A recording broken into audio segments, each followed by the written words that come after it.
What if the story you learned was never the beginning at all, but only the final echo of a world that once knew far more than it dared to remember? Imagine peeling back the familiar layers of history only to find a pulse beneath them. Ancient, deliberate, alive. Long before temples rose and scriptures claimed authority, there were whispers carved into clay, shadows preserved in stone, and memories buried so deep that entire empires were built just to keep them silent. The tale we inherited is a narrow corridor, but the truth surrounding it is a vast, forgotten landscape, one shaped by beings whose names were rewritten, whose intentions were distorted, and whose presence was buried under centuries of fear. Picture a darkness older than any religion, a silence heavy enough to crush entire civilizations, and within that silence, a flicker. Knowledge descending like fire from the sky. What if the ones we were taught to fear were the very ones who lifted us from the dust? What if the line between demon and teacher, rebellion and compassion, was a boundary drawn not by truth, but by those who needed the world to believe one version of the past and forget another? Every myth is a doorway, every forbidden chapter a warning, and every erased name a clue. You were taught to look down, to obey, but the real story begins when you look up.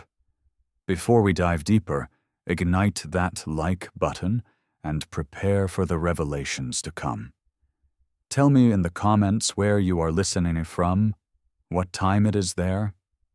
And as always with our videos, the visuals are here to add context, but they aren't necessary to follow along. Thank you for always having our back. Prepare yourself, and let's dive in.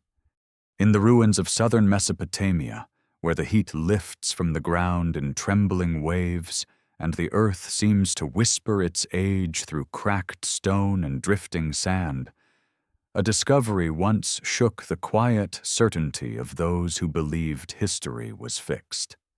It began with nothing more than an obsidian jar, sealed so tightly that even time had failed to pry it open.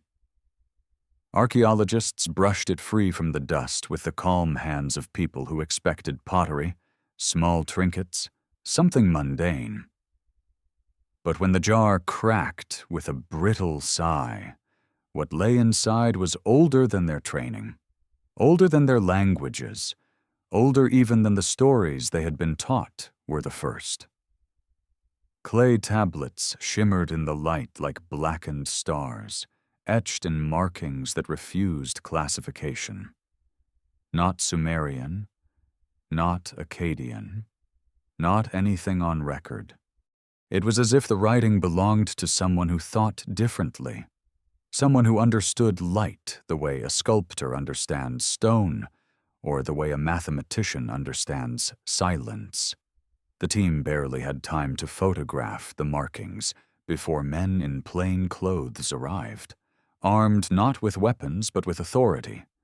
They carried credentials bearing papal insignia, stepped into the excavation as though they had been waiting for the call, and took the tablets without argument.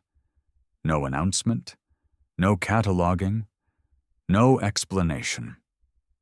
They disappeared into the night with the quiet efficiency of a ritual practiced for centuries. The official report claimed preservation.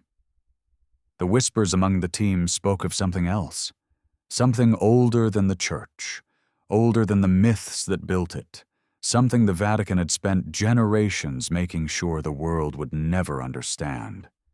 Those who glimpsed the tablets before they vanished described carvings of impossible precision, geometric patterns aligned to constellations that would only become visible thousands of years after the tablets were supposedly made.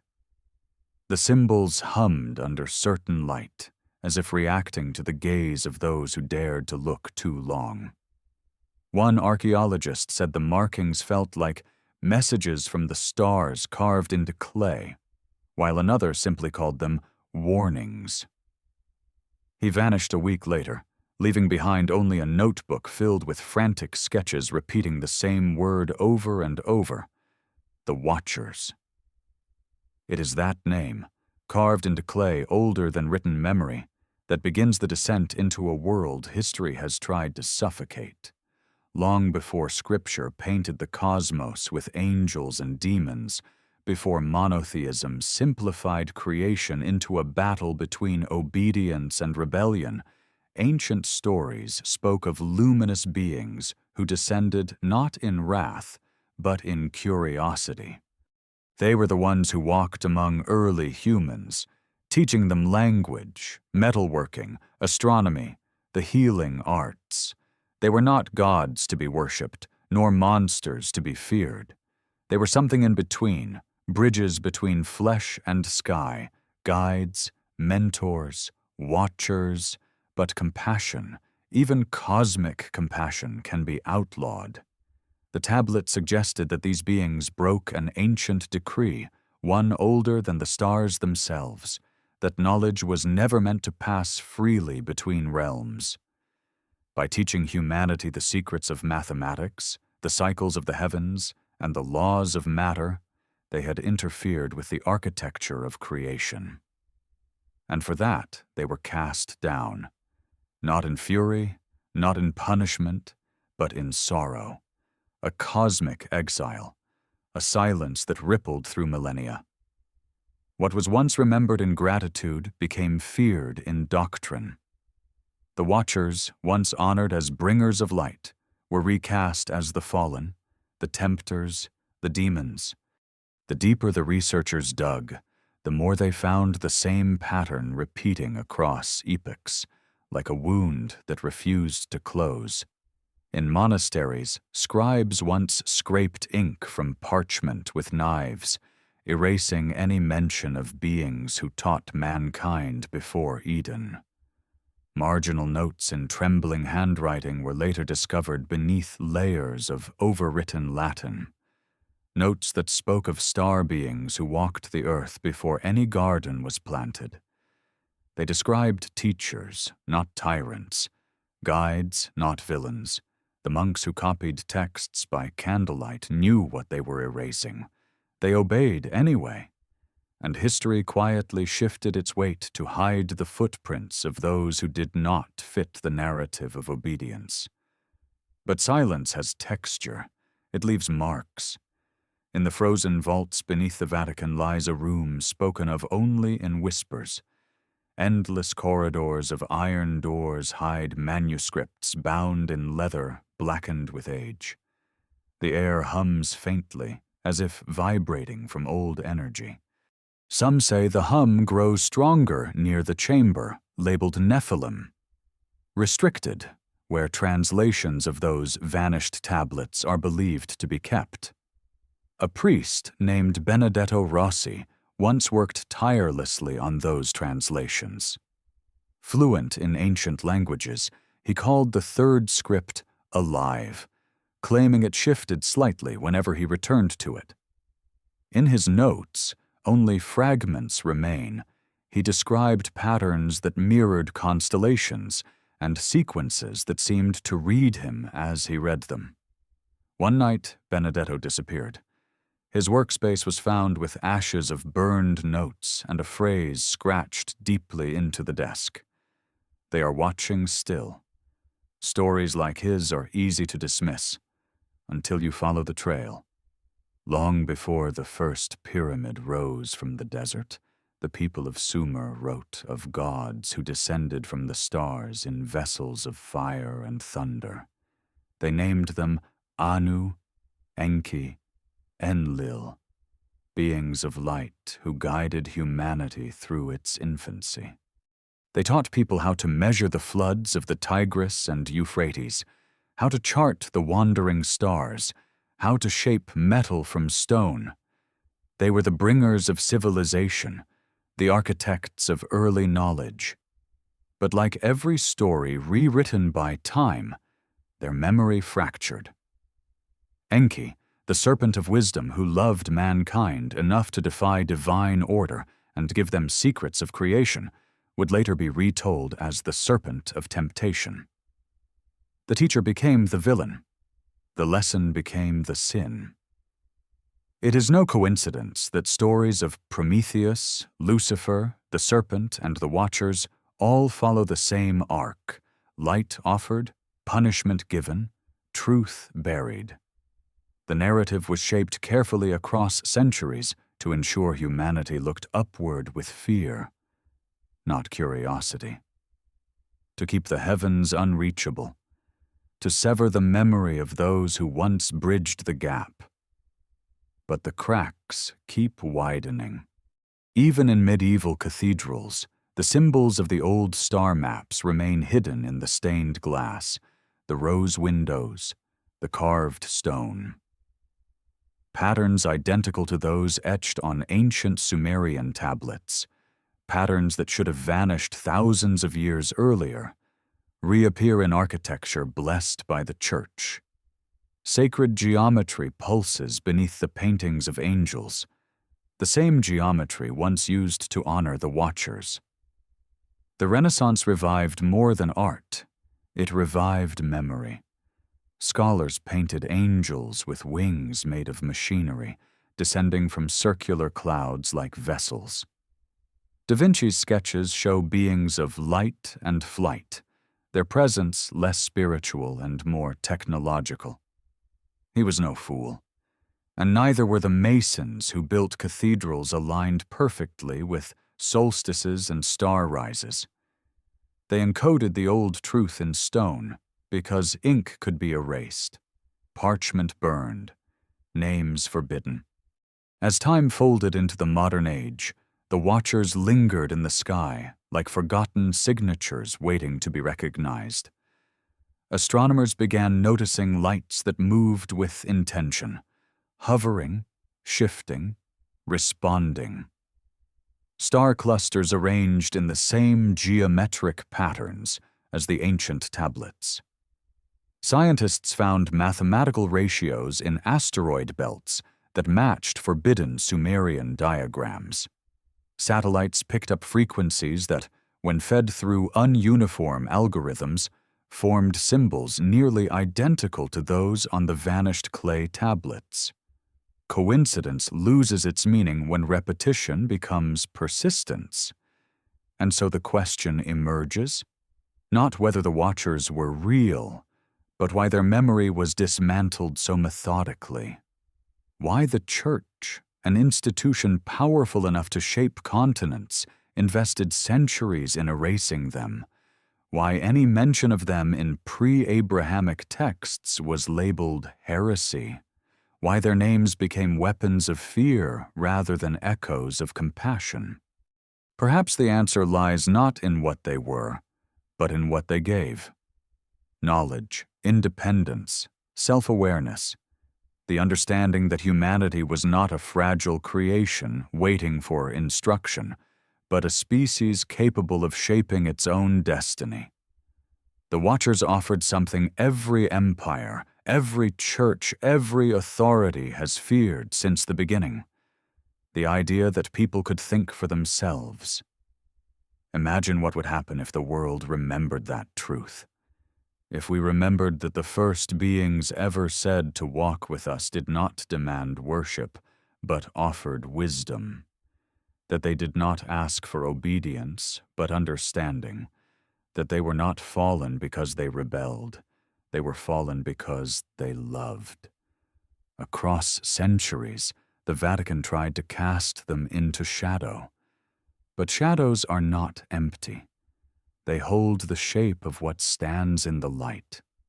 And the Watchers, those luminous teachers erased by time and doctrine, have never fully disappeared.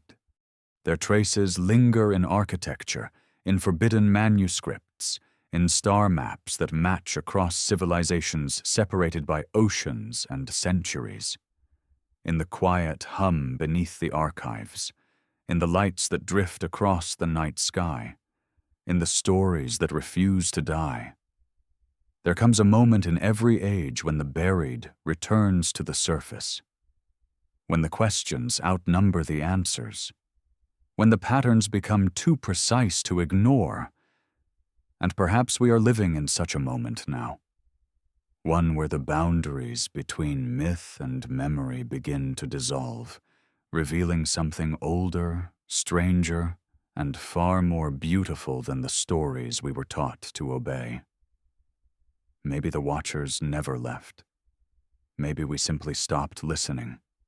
There are stories that cling to the edges of history like shadows cast by a flame. Quiet, persistent, impossible to extinguish. They exist in the margins of parchment, scraped and rewritten, in the whispered memories of civilizations that rose and fell before the first holy text was ever etched. Among these stories, one truth surfaces again and again. Long before any religion declared itself the keeper of creation, humanity was already being watched, guided, taught. And when that truth threatened to unravel the tapestry of power, it was not erased with honesty, but with fear. The ancient monks who spent their lives bent over wooden desks in cold stone rooms were told they were preserving sacred knowledge, copying the words of prophets, shaping the spiritual foundation of a continent. Yet hidden beneath their quills, beneath the layers of ink and scraped parchment, lay the faint ghosts of erased lines, stories that spoke not of a single divine voice, but of beings who walked beside mankind long before Scripture found its shape. These beings did not demand worship. They offered knowledge. They did not promise salvation. They delivered understanding. And that simple difference was enough to change the course of history. In monasteries across Europe, monks once copied texts with a devotion that bordered on obsession. The quill was their tongue, the parchment their prayer. But as time pressed forward and the Church expanded its reach, their task shifted from preservation to correction. Certain names began disappearing from the manuscripts, names that echoed the forgotten clay tablets of Sumer, the beings called the Watchers. Entire passages were scraped off with knives and rewritten to bring older tales into alignment with rising doctrine. The words that survived beneath those layers, discovered centuries later through the faintest residue of ink, spoke of luminous visitors who descended before any Eden was planted, before any angel was named, before obedience became the measure of faith. One monk, Brother Alric of Tours, left behind a secret layered beneath fresh ink, visible only when held to fire. It read, "The stars remember what the Church forgets." His hidden message survived only because it was concealed so delicately beneath the approved text. He understood what he was erasing. He understood why. And yet he feared the silence more than the punishment. His act was a quiet rebellion, a refusal to allow the oldest truth to vanish entirely. But the Church was not content with erasure alone. As the Roman Empire crumbled, a new authority grew to fill the vacuum, not merely political, but spiritual, linguistic, historical. The leaders of the early Church gathered fragments from older civilizations, Mesopotamian myths, Sumerian cosmology, Babylonian legends, and wove them together into a single, unified narrative. It was not an accident. It was not coincidence. It was strategy. For a fractured world to kneel, it needed a story simple enough to accept and powerful enough to fear. In this unification, the gods of Sumer, once called Anu, Enki, and Enlil, were recast as angels. Their disagreements became celestial conflict. Their teachings became temptation. The Watchers, who descended to guide humanity, became fallen beings cast out for rebellion. And the serpent who gifted knowledge became an eternal symbol of corruption rather than wisdom. a cosmic rewrite on a scale no empire had ever attempted before. The transformation spread quietly. The flood story from the Epic of Gilgamesh morphed into Noah's Ark. The compassionate warning of Enki to Ziusudra became a divine command delivered under threat. The Tower of Babel, once a monument not of arrogance but of remembrance, a structure aligning Earth with the stars to call back the teachers, was rewritten as an act of defiance punished by God. Civilization's first attempts to reconnect with the beings who shaped it were painted as sins. Knowledge became dangerous, curiosity became rebellion, and obedience became the foundation of faith. Yet the older stories did not vanish entirely. They clung to carved walls, to buried tablets, to the slow-burning memories of cultures that refused to surrender their past. In the ziggurats of Sumer and the ruins of Babylon, inscriptions told of beings who descended in fire and thunder, their presence shaking the earth, their teachings reshaping early humanity's understanding of the world. They described technologies that hummed, stones that glowed, structures that vibrated with the power of the heavens. These accounts slipped through the cracks of history like embers waiting for air. But the Church was watching too. Across centuries, priests and scholars with papal authority moved quietly through regions where archaeological discoveries threatened doctrine. They confiscated tablets, scrolls, artifacts, and fragments, anything that contradicted the version of creation they had crafted. In some cases, entire excavations disappeared from record. In others, scholars were silenced through exile, disappearance, or the simple erasure of their names from history. The deeper humanity searched the ruins of its earliest civilizations, the more aggressively the Church tightened its grip.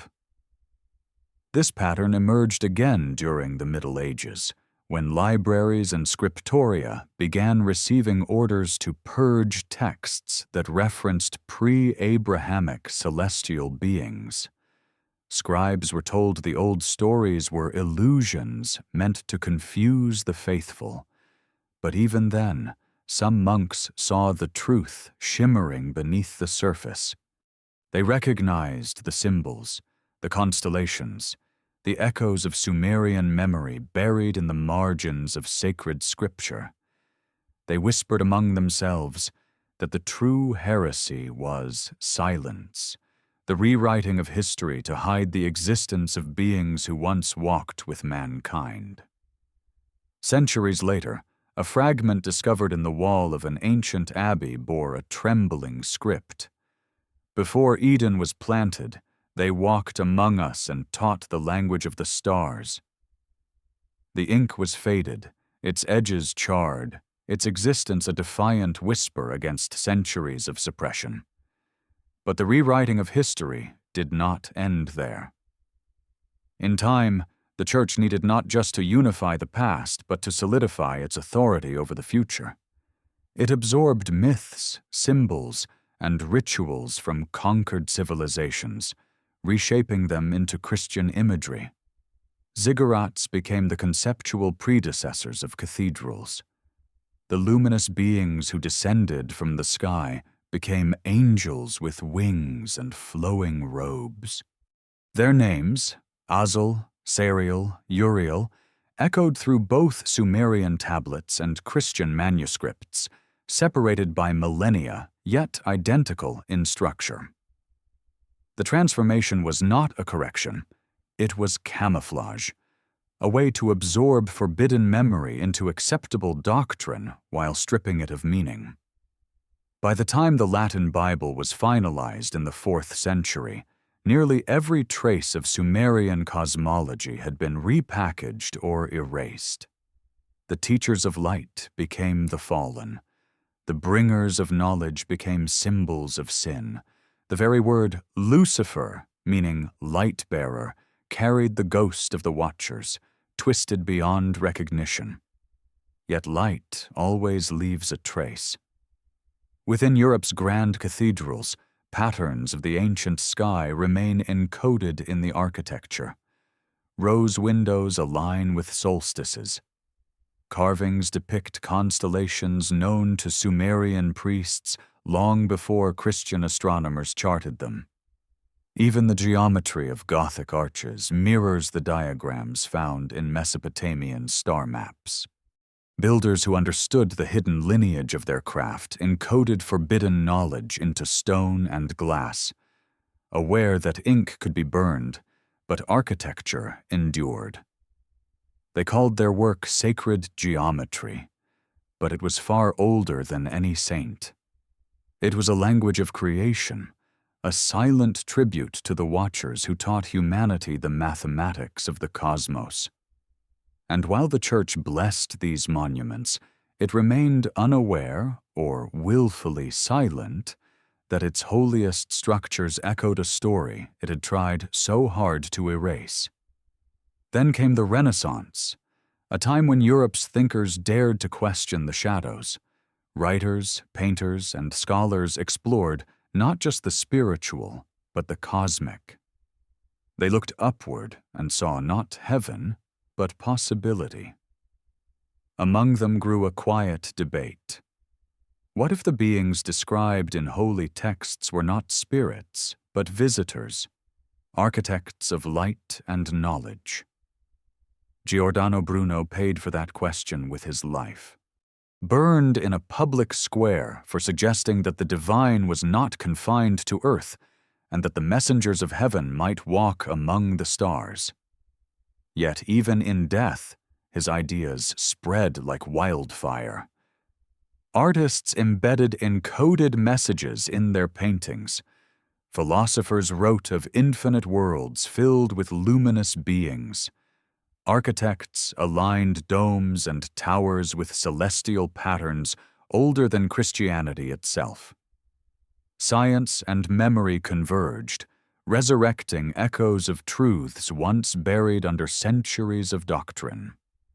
But the Church was not blind to this awakening. It responded not with fire this time, but with silence, issuing decrees forbidding the study of ancient celestial origins, labeling pre-Adamic wisdom as dangerous, heretical, corrupt. Books were banned, scholars were censored.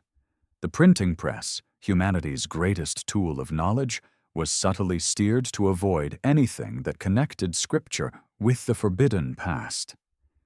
Yet the past doesn't fear being forgotten. It simply waits. Beneath the Vatican lies a labyrinth of corridors known only to a handful of scholars, a place where manuscripts older than Christianity rest under layers of dust. Some speak of a chamber where pages bound in black leather hum faintly, as if remembering a language of light. The scripts resemble ununiform, yet twist into symbols unrecorded anywhere on Earth. Scientists allowed limited access have reported electromagnetic patterns radiating from the pages, coded sequences that react to human presence. Their access was always revoked soon after. The Church calls these stories superstition. But cameras monitor the vaults, guards patrol the corridors, and no one is allowed inside without permission granted by those who inherited centuries of suppressed knowledge. What could be so dangerous about a forgotten language? What could be so threatening about stories older than Scripture? Perhaps the danger lies not in the stories themselves, but in what they imply, that humanity was not shaped by fear and obedience, but by teachers who offered knowledge freely, teachers whose wisdom still lingers in the sky, in architecture, in mathematics, in the faint hum beneath ancient manuscripts. Teachers whose presence threatens every institution built on the belief that humanity must not question, must not seek, must not remember. Yet the world is beginning to remember. Strange lights move across the night sky with patterns that mimic ancient constellations. Astronomers record anomalies that align with dates described in Sumerian tablets. Patterns repeat in asteroid fields, in the geometry of stars, in frequencies captured by satellites, patterns identical to those forbidden symbols once carved into clay. The Watchers, erased from Scripture and condemned as demons, persist in the one place doctrine cannot silence, the cosmos itself. And perhaps the greatest truth buried beneath centuries of fear is that they never fell from grace at all. Humanity did, when it chose obedience over understanding, silence over curiosity, darkness over light. And now, as the old patterns glow again, the question that once terrified empires returns with quiet inevitability. What happens when humanity remembers who its first teachers truly were? Long before the stories of angels filled stained glass windows and echoed through cathedral aisles, there were older names carved into clay, names that drifted through the deserts of Mesopotamia and the myths of civilizations that rose and crumbled like sand. These names did not belong to gods in the way we imagine them today, nor to men, nor to demons. They belonged to beings described as luminous, vast, and ancient, the seven who descended when the world was young, and the sky was not a place of worship, but a threshold between realms. Azul, Sariel, Uriel, Ragel, Ramiel, Kokabiel, Shamshiel. Each name carried weight, as if the syllables themselves were carved from starlight. To speak them was to call light into the world. To carve them was to capture the echoes of a lineage that predated every religion that later twisted their meaning. The Sumerians believed these beings were not metaphors, not symbols, but visitors, teachers who came from the heavens not to rule, but to guide. Their stories describe figures whose very presence glowed with the brilliance of fire, whose eyes held the memory of constellations, whose knowledge shaped the earliest civilizations. They taught the first scribes to scratch meaning into clay. They taught the healers to mix herbs into medicines. They taught the watchers of the sky to trace the movement of stars. And for a time, humanity walked with them the way a child walks beside a parent, curious, trusting, unafraid. But time reshapes stories. Empires need simplicity, and fear is easier to control than gratitude. Centuries later, when the stories were retold by cultures building new faiths and new hierarchies, the luminous ones were recast not as teachers, but as rebels. Their compassion became defiance. Their names, once spoken in reverence, were rewritten as warnings. In later texts, especially in the pages that would shape Western doctrine, Azul became Azazel, condemned for teaching mankind the forging of metals. Sariel, once keeper of time, was rewritten as a fallen watcher, punished for revealing the secrets of the heavens. Uriel, flame of knowledge, transformed into an angel of judgment and destruction. What had once been memory became mythology. What had once been truth became cautionary tale. And what had once been a gift became sin. Yet the names persisted. They appeared in texts separated by continents and centuries, carved on temple walls, written in the margins of forbidden manuscripts, whispered through myth. No matter how fiercely the stories were suppressed, the seven luminous ones refused to disappear. Because memory is not so easily silenced. Not when it is carved into the oldest languages humanity ever learned. In the Middle Ages, when theology ruled the minds of scholars and the Church commanded the narrative of creation, any text that referenced these ancient beings was treated as a threat. Priests labeled them infernal. Theologians called them fallen. Inquisitors condemned them as evidence of demonic corruption.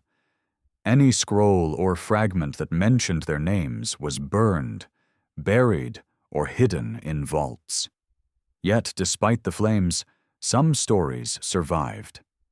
In one cathedral, a carved stone angel bore the initials of the old names woven subtly into the folds of its robe. In another, stained glass glowed with geometric shapes that matched ancient Sumerian star maps, patterns attributed to Kokabel, the teacher of cosmic movement. In monasteries far from Rome's influence, scribes continued to copy fragments of texts that preserved the true nature of the luminous ones. They did so in secret, knowing discovery meant death. And still they wrote. Because they understood that erasing the past was not purification. It was amputation, a severing of humanity from a lineage older than any scripture. There is a strange power in names. To erase a name is to attempt to erase its meaning, but to repeat a name is to keep its memory alive. That was the Church's dilemma. They wanted to bury the luminous ones, but their own theology kept echoing fragments of the older story. The archangels borrowed their shapes. The demons borrowed their punishments. Even the hierarchy of heaven was built using scaffolding borrowed from Sumerian cosmology. The old bones of forgotten myth were hidden beneath new paint. But the structure remained. One Jesuit historian, working in the Vatican during the 17th century, reportedly discovered a coded document titled Numina Caelum, the names of the sky. The list contained the same 7 names found in ancient ununiform tablets. Beside each name was a Latin notation, expunged from canon, erased, forbidden, hidden. He realized then that the Church had not denied the existence of these beings. It had acknowledged them, only to bury them. The historian's notes disappeared from record only days after he wrote his report. Some say he vanished too. Others believe he was silenced in a far quieter way, his work confiscated, his access revoked, his name absorbed into the anonymity of monastic obedience. For the Church, acknowledging the luminous ones meant admitting that humanity's earliest teachers were not angels of Scripture, but beings whose existence threatened the narrative of divine exclusivity. But memory is a living thing. It finds ways to breathe even in darkness. Beyond the walls of Europe, in distant kingdoms untouched by Rome's influence, legends told of luminous figures who descended from the sky. In early Hebrew texts, they were the Watchers. In Greek myth, they became the Titans, ancient beings who shaped the world before the Olympian gods rose. In Norse lore, they manifested as the Shining Ones who crossed the Bifrost, descending into the realm of mortals. The Maya carved stories of celestial teachers into stone, describing them as bringers of light. And the Egyptians told of beings who walked with the pharaohs, their heads adorned with symbols of the sun. Different cultures, different tongues, same pattern, same names transformed across dialects, another kind of proof, the kind scholars trained to ignore. As centuries passed, the Church continued its quiet war against anything that connected the luminous ones to early civilization. Preachers warned that curiosity was the serpent reborn.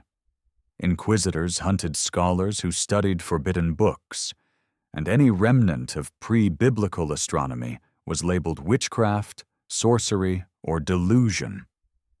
This hostility did not come from righteous fear. It came from the understanding that if humanity realized its true origin, the Church's authority would fracture. A faith built on obedience cannot tolerate the idea that knowledge was free before it was forbidden. Yet every attempt to silence the luminous ones only strengthened their ghost. In the Renaissance, artists painted angels whose wings resembled mechanical constructs more than feathers. Their halos glowed with the geometry of ancient star charts. Their robes bore hidden symbols that mirrored Sumerian diagrams. Even Leonardo da Vinci, in sketches no one was meant to see, drew beings descending from spirals of light that looked more like technology than divine manifestation. He understood something dangerous, that the dividing line between angel and visitor was not myth, but memory. Philosophers whispered theories in locked rooms. Alchemists studied glowing symbols that appeared under moonlight, claiming they had rediscovered the primordial language of the Watchers, a tongue woven from light itself. Scholars speculated that the beings described in Scripture were not spirits but architects, not miracles but technology, not divine wrath but cosmic intervention. And though many of these thinkers met tragic ends, exile, execution, fire, their ideas refused to die. In time, even the Church's most loyal astronomers began to see cracks in the narrative. Jesuits charted stars in observatories disguised as belfries. They traced movements that matched the old Sumerian cycles. They saw patterns in the sky that aligned with forbidden manuscripts locked beneath the Vatican. And some of them wrote privately that the heavens seemed less like the dwelling place of a single god and more like the memory of a civilization that once reached beyond the earth. But nothing threatened doctrine more than the idea that some lineages carried traces of the luminous ones. Across Europe, certain royal families claimed to possess blue blood, a poetic term for a lineage not entirely human. Their coats of arms bore six-winged figures, radiant suns, and symbols reminiscent of ancient Mesopotamian iconography. One dynasty traced its ancestry to a figure described as half celestial, half mortal, a being whose blood shimmered like light. These claims were dismissed as superstition. Yet letters found in restricted Vatican archives revealed a quieter truth. The Church had long known about these lineages, and it had chosen silence, perhaps because confronting the truth meant admitting that the boundaries between mortal and divine were not as rigid as doctrine claimed. Even today, this idea lingers in the shadows of history, that some bloodlines carry echoes of a forgotten union between heaven and earth. That those once called Nephilim, the luminous ones, were not monstrous giants but gifted hybrids born from the merging of human and watcher. Their memory ripples through myth, through architecture, through symbols on ancient shields, crowns shaped like halos, thrones elevated like altars, eyes carved into stone as if watching from ages past. The Church may have twisted their story, but it did not erase their influence. And perhaps the greatest irony is that much of Christian angelology, the hierarchy of heaven, the names of archangels, the descriptions of watchers and seraphim, was built from fragments of the very myths the Church sought to destroy. In Mesopotamia's buried ruins, archaeologists still find the old names glowing faintly beneath dust. In Europe's cathedrals, the same names hide in stained glass and carved stone.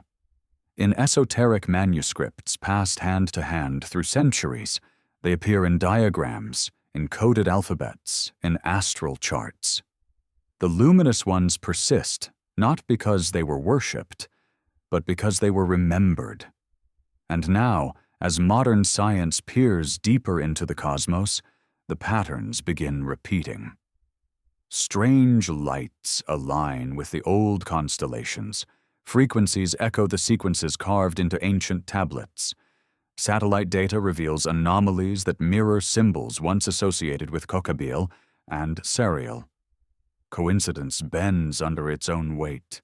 Memory stirs beneath the surface. The luminous ones were never simply myth. They were the architects of humanity's earliest awakening, the teachers who gave light, not law. And the truth that frightened empires and institutions is the same truth rising again. Humanity did not begin in ignorance. It began in illumination, and no matter how many centuries try to bury that light, it continues to burn. Quiet, persistent, waiting for the moment when the world finally remembers the 7 names that shaped the dawn. There are stories buried so deep beneath the dust of forgotten ages that even the bravest historians hesitate to touch them. Stories that cling to stone, like echoes of a world that once dared to stand between the divine and the mortal. One of those stories paints a portrait of a world before the flood, a world where giants walked beside men, and the sky was not something worshipped from afar, but something touched directly by those whose footsteps hummed with power. In the old Sumerian records, the beings born from the mingling of watchers and humans were not monsters, as later ages would preach, but luminous ones. Hybrid children who carried the glow of the heavens in their veins. Their blood shimmered like light. Their bones carried the strength of mountains, and their eyes held reflections of constellations long before priests claimed dominion over the sky. These beings existed before the great deluge erased the memories of an age built on forbidden knowledge. They were kings, builders, healers, symbols of an era when humanity walked closer to the heavens than any age that followed. Then came the rewriting. As later civilizations rose and fought for dominance, the luminous ones became something else in the stories told by frightened rulers and controlling priesthoods. In early Christian interpretations, they morphed into the Nephilim. Giants, abominations, proof that union between heaven and earth was corruption incarnate. Their once sacred bloodline became a mark of sin, and those who carted traces of it were recast as reminders of a fall that never truly belonged to them. But outside the walls of Rome, in the lands where empire and doctrine had yet to sink their claws, legend spoke with a different voice. In Europe's old forests and stony highlands, whispers circulated about families whose ancestors carried fire in their veins. They were called the Blue Bloods, a name that concealed a deeper truth. These lineages were believed to descend not from kings, but from something older, something divine. In their coats of arms, symbols appeared again and again, 6-winged beings, suns with human faces, radiant eyes watching from gilded shields. These were not Christian symbols. Their roots stretched back to Mesopotamia, to the very lands where the luminous ones were first named. Generations of chroniclers dismissed these symbols as poetic flourishes, embellishments meant to reinforce royal power. But the Church knew better. Letters hidden within restricted Vatican archives reveal cautious exchanges between popes and monarchs, discussing the preservation of bloodlines of light. One document dated 1596 warns privately that certain families must not mingle with common lineage for their purpose is celestial. The language is cryptic, wrapped in theological metaphor, but its meaning is impossible to misinterpret. Something about those lineages mattered, something that could not be spoken publicly without cracking the fragile facade of divine order. For if humanity learned that certain rulers claimed blood not from Adam, but from the Watchers, then authority would shift irreversibly away from the Church. But the Church's quiet acknowledgement of these lineages does not end with words.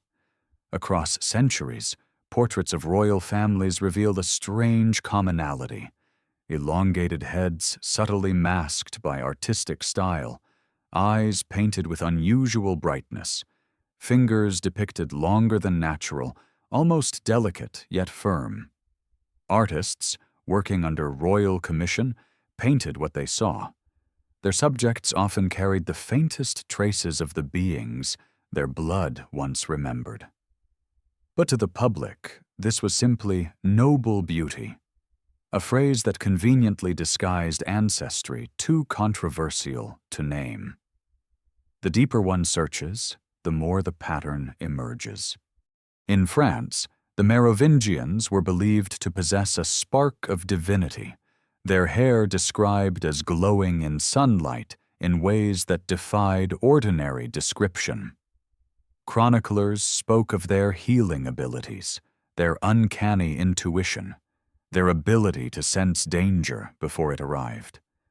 In Scotland, early kings bore symbols identical to those found in Mesopotamian iconography: spirals of light, sun wheels, wings that did not match angels but watchers. Even the Habsburgs, one of the most powerful families in European history, displayed heraldic imagery that scholars have long struggled to trace, but which mirrors Sumerian carvings of hybrid beings. These echoes are not accidents. They are fragments of a past rewritten so aggressively that its truth survived only in symbols and blood. Yet the Church did not challenge these lineages publicly. Instead, it maintained a curious silence, acting neither as accuser nor supporter. This silence speaks louder than any sermon. It reveals a quiet concession. The luminous bloodline was too deeply woven into history to be erased without tearing apart the fabric of Europe's ruling class. And so the Church did what it had always done when confronted with truths too dangerous to confront.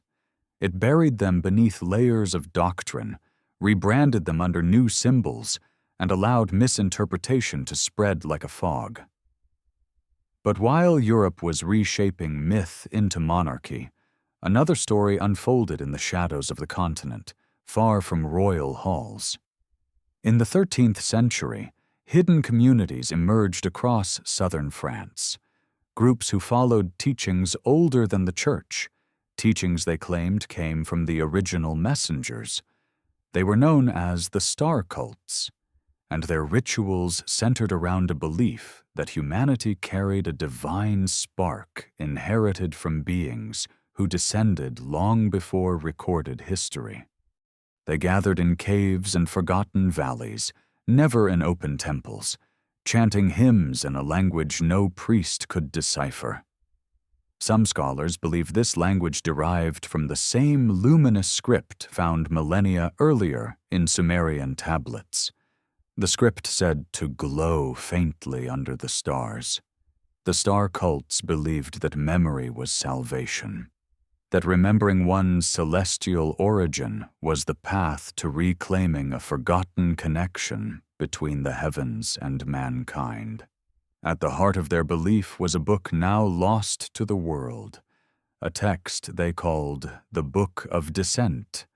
It told the story of the Watchers not as rebels, but as compassionate teachers who fell willingly to uplift humanity. It taught that the divine spark was not granted by grace, but inherited through creation, living within every human being like a buried ember. That belief alone was enough to threaten an empire. Because a world where every individual carries divine potential is a world that no institution can control. When word of the star cults reached Rome, the reaction was swift. The Inquisition swept across southern France like a shadow of fire, erasing villages, burning homes, confiscating manuscripts. Families vanished overnight. Entire communities were erased from record. To the Church, these people represented more than heresy. They represented a memory the Church could not allow to survive, a memory of humanity's true origin, one that undermined the carefully curated narrative of obedience. Within a year, the Book of Descent was labeled demonic, and every known copy was ordered destroyed.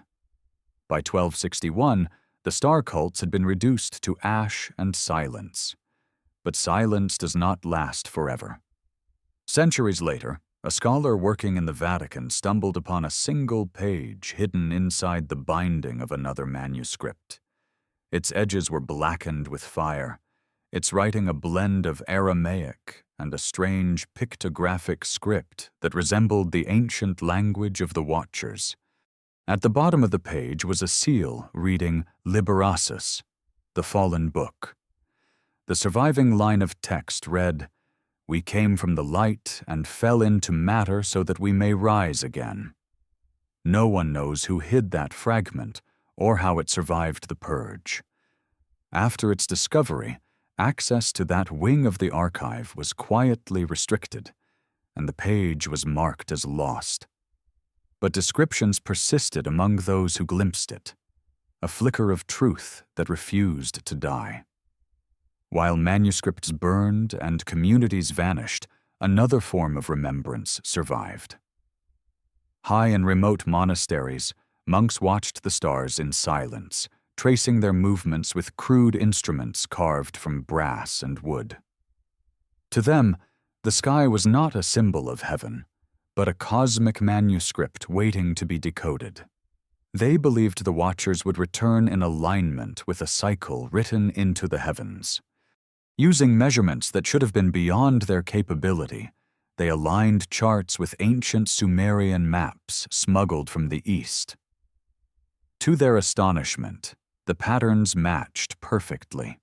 Constellations shifted in ways that could not be explained by scripture. Lights moved against the sky, hovering, drifting, disappearing. One monk, Brother Matthias of Lyon, became convinced he had discovered a cosmic cycle repeating every 7,000 years, a cycle marking the reappearance of the Watchers. He wrote his findings in coded journals, hiding them in the margins of other texts. When his writings were discovered, they were confiscated. Matthias vanished soon afterward, his name struck from monastery records. Yet fragments of his work survived, tucked into the corners of manuscripts no one thought to burn. These fragments, centuries later, inspired the earliest astronomers of the scientific revolution. Copernicus, Kepler, Galileo. They inherited a spark of knowledge preserved by men who risked everything to maintain a connection to a past forbidden by the powers of their age. As the centuries turned, the Church continued to watch the heavens with both fascination and fear. Its observatories recorded anomalous lights, shifting stars, constellations that did not behave in accordance with Scripture. One restricted report mentions a forbidden constellation, a cluster of stars not found on any official chart. Stars that shifted position over time, almost as if they were not stars at all, but something moving between them. Jesuit astronomers noted glowing shapes that formed ancient symbols identical to those carved in Mesopotamian temples. One wrote privately of the eye that remembers, a luminous pattern that seemed to respond to human observation. But perhaps the most dangerous remembrance of all was the discovery of a primeval language not spoken but radiated, letters etched in light, symbols that shimmered when touched by moonlight, a language believed to be the original tongue of the Watchers. Alchemists during the Renaissance called it lumen scriptum, the writing of light. They claimed each symbol was a vibration, a frequency capable of resonating with creation itself. The Church burned these manuscripts as heresy. Yet some pages survived in private collections, glowing faintly when exposed to night sky, as if waiting to be read again. If this language truly existed, it meant the Watchers did not merely teach humanity. They encoded their knowledge directly into the fabric of matter.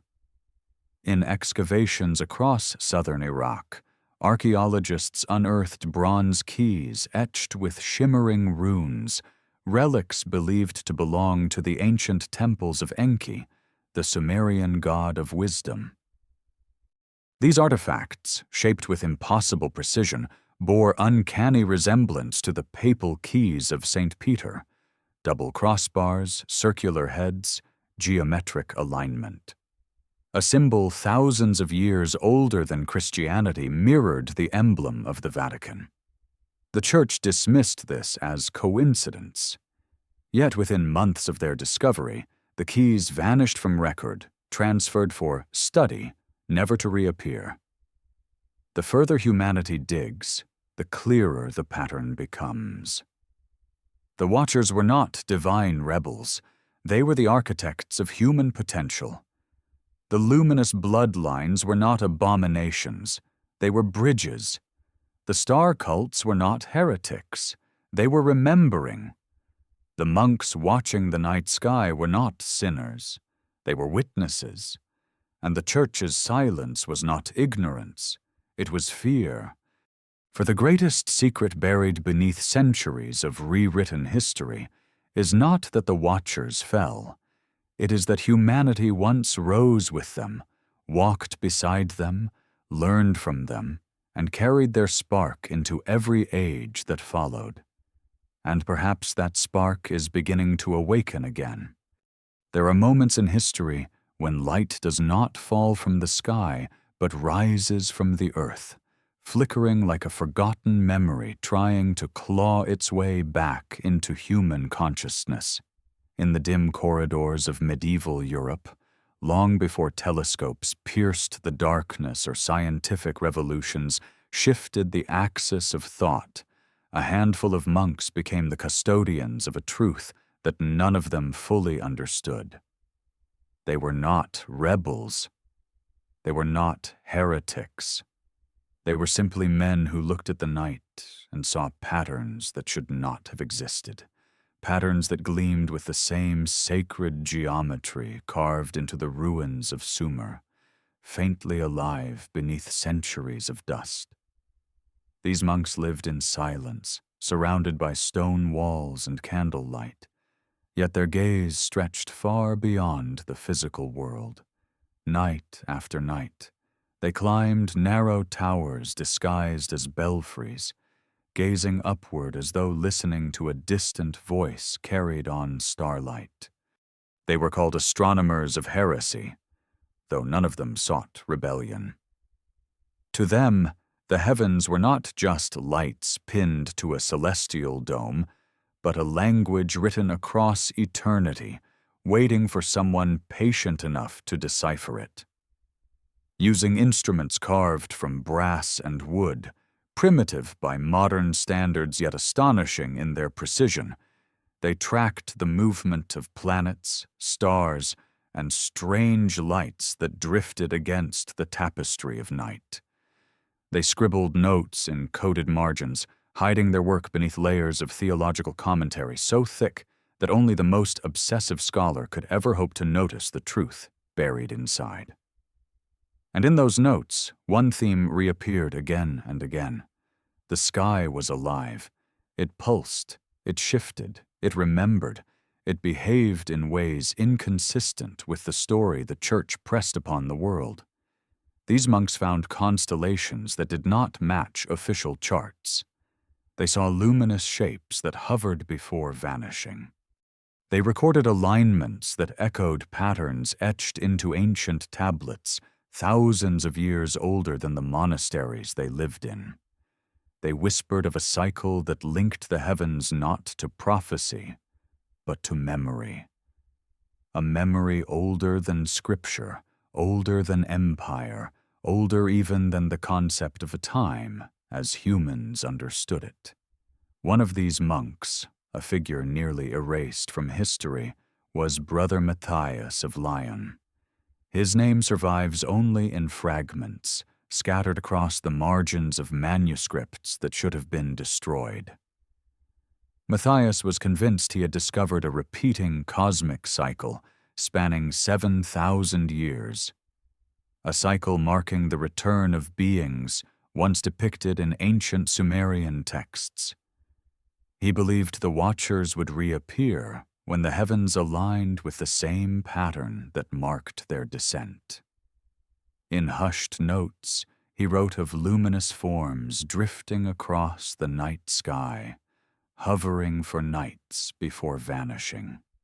He recorded drawings so detailed they resembled illustrations of vessels more than celestial bodies. Matthias lived in constant fear, aware that a single misplaced note could condemn him to death. And eventually, it did. When his coded journals were discovered, the church confiscated them immediately. Matthias disappeared within days, his name struck from the monastery's record, his legacy reduced to whispers in the margins of books no one but a handful of scholars ever read. Yet fragments of his work survived, scraps of insight tucked into hidden corners by monks who understood the magnitude of what he had uncovered. Centuries later, these same fragments inspired early scientists like Copernicus, Kepler, and Galileo, whose discoveries echoed forbidden truths once written by candlelight in locked rooms.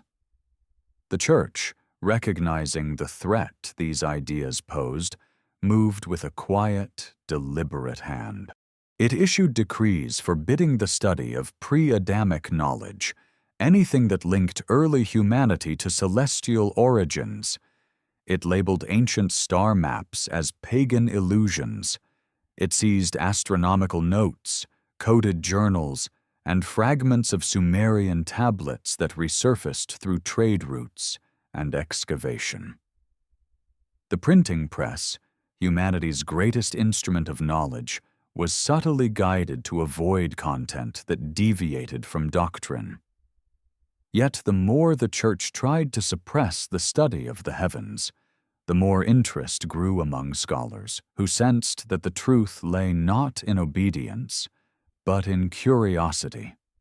In this growing undercurrent of forbidden inquiry, the Church established something unexpected: the Vatican Observatory.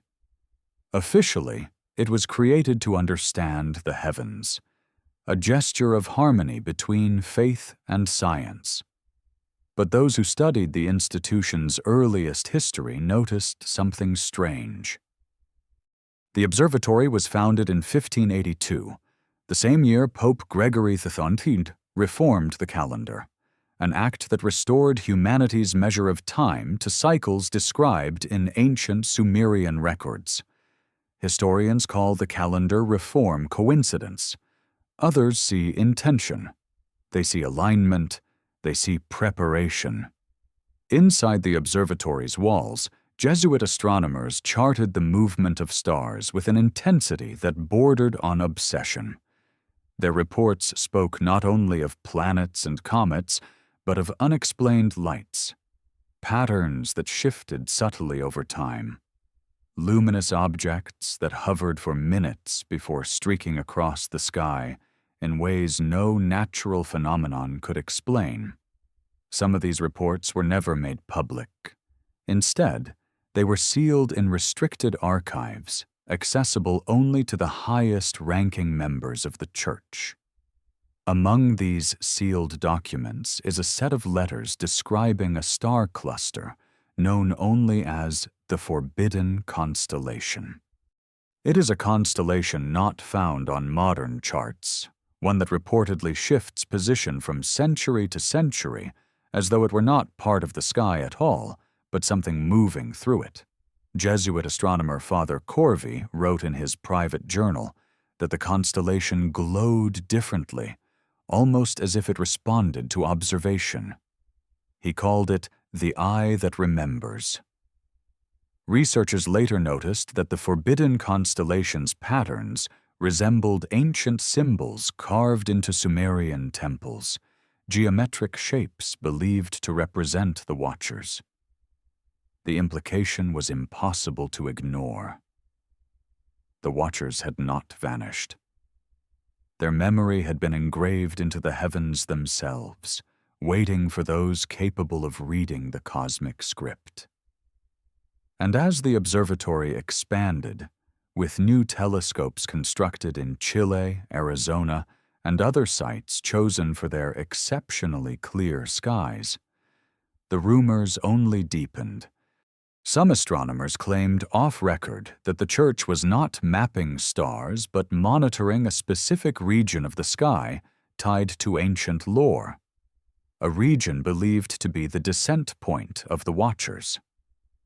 When asked formally, the Church dismissed these claims as superstition, yet the sealed wings of the observatory, the restricted instruments, and the silence surrounding forbidden sky charts tell a different story. While the heavens stirred with patterns that defied explanation, another mystery unfolded deep beneath the Vatican itself.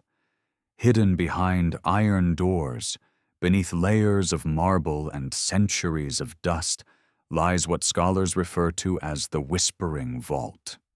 It is a place even many within the Church have never heard of, a labyrinth of chambers that hold manuscripts older than the Church, older than Rome, possibly older than recorded human history.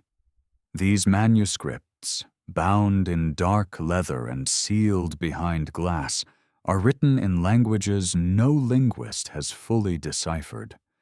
Some resemble ancient ununiform scripts, others curl and twist with geometric precision akin to spirals of DNA. Scholars granted access, always under watchful supervision, reported an uncanny experience. They said the air within the vault vibrated faintly, as though reacting to their voices. They described seeing lights flicker across the pages, lights not cast by candles or torches, but emerging from the parchment itself. Scientists permitted brief access in the late 20th century recorded faint electromagnetic frequencies radiating from the manuscripts, frequencies that repeated in patterns consistent with coded communication. One physicist described the phenomenon as standing inside a living resonance. He reported that when he whispered, the air seemed to whisper back, the frequencies shifting in response to sound. His access was revoked the next day. He left Rome immediately and vanished from public record.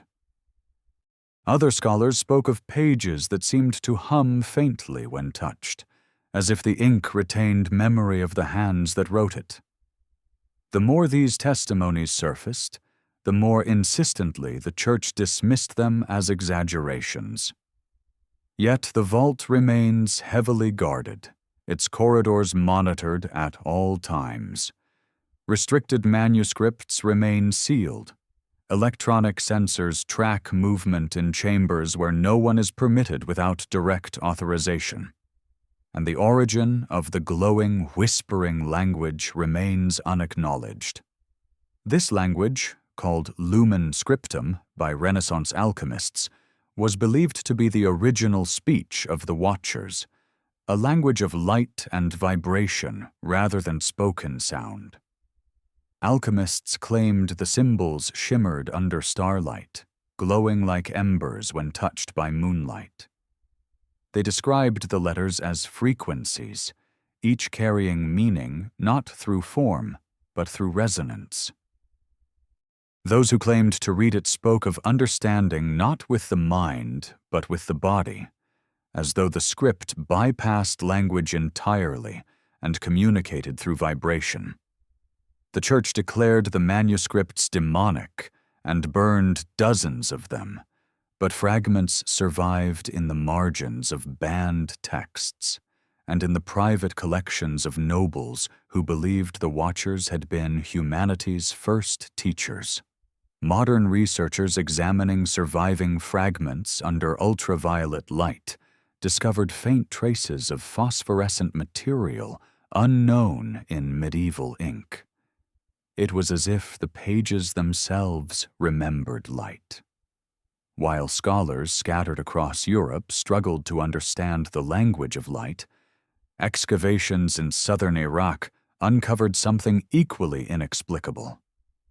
Beneath the ruins of an ancient temple dedicated to Enki, the Sumerian god of wisdom, archaeologists found bronze keys forged with precision beyond the capabilities of the era. Each key bore runes that glowed faintly under sunlight, shimmering with the same blue tint described in ancient myths. But the most shocking detail was not the craftsmanship. It was the shape. The keys matched perfectly the design of the papal keys of St. Peter, symbols used by the Vatican for centuries. How could a Sumerian artifact thousands of years older mirror a Christian emblem so precisely? The Church insisted it was coincidence. Within months, the keys were transferred for preservation and vanished. Only hurried sketches made by excavation members remain. These patterns, repeated anomalies in the sky, glowing languages in hidden archives, forbidden constellations, artifacts disappearing into the Vatican, all point to a truth too large to fit inside the boundaries of traditional history. The Watchers did not leave. Their presence lingers in frequencies science cannot explain, in star patterns older than civilization, in manuscripts that hum with memory, in symbols preserved across cultures separated by continents and millennia. The Church's efforts to control the narrative did not erase the truth. It only forced it deeper underground, where it survived in the cracks between eras. And perhaps the greatest irony is that in trying so desperately to sever humanity from its celestial origins, the Church only made the connection more obvious. The Watchers shaped early civilization. They taught astronomy, metallurgy, writing, healing. Their language survives in symbols that glow under starlight. Their return is marked in cycles recorded by monks centuries before the telescope. Their memory hums beneath the Vatican itself. And as modern technology peers deeper into the cosmos, the patterns described in ancient tablets reappear in data from satellites and observatories around the world. The Watchers are not myths. They are continuity. They are the thread that ties humanity to a forgotten era of enlightenment. And as the sky once again stirs with patterns long buried by doctrine, one truth becomes impossible to ignore. The Watchers have never stopped watching. There are ruins scattered across the world that feel less like remnants of lost civilizations and more like survivors of a forgotten war between memory and oblivion.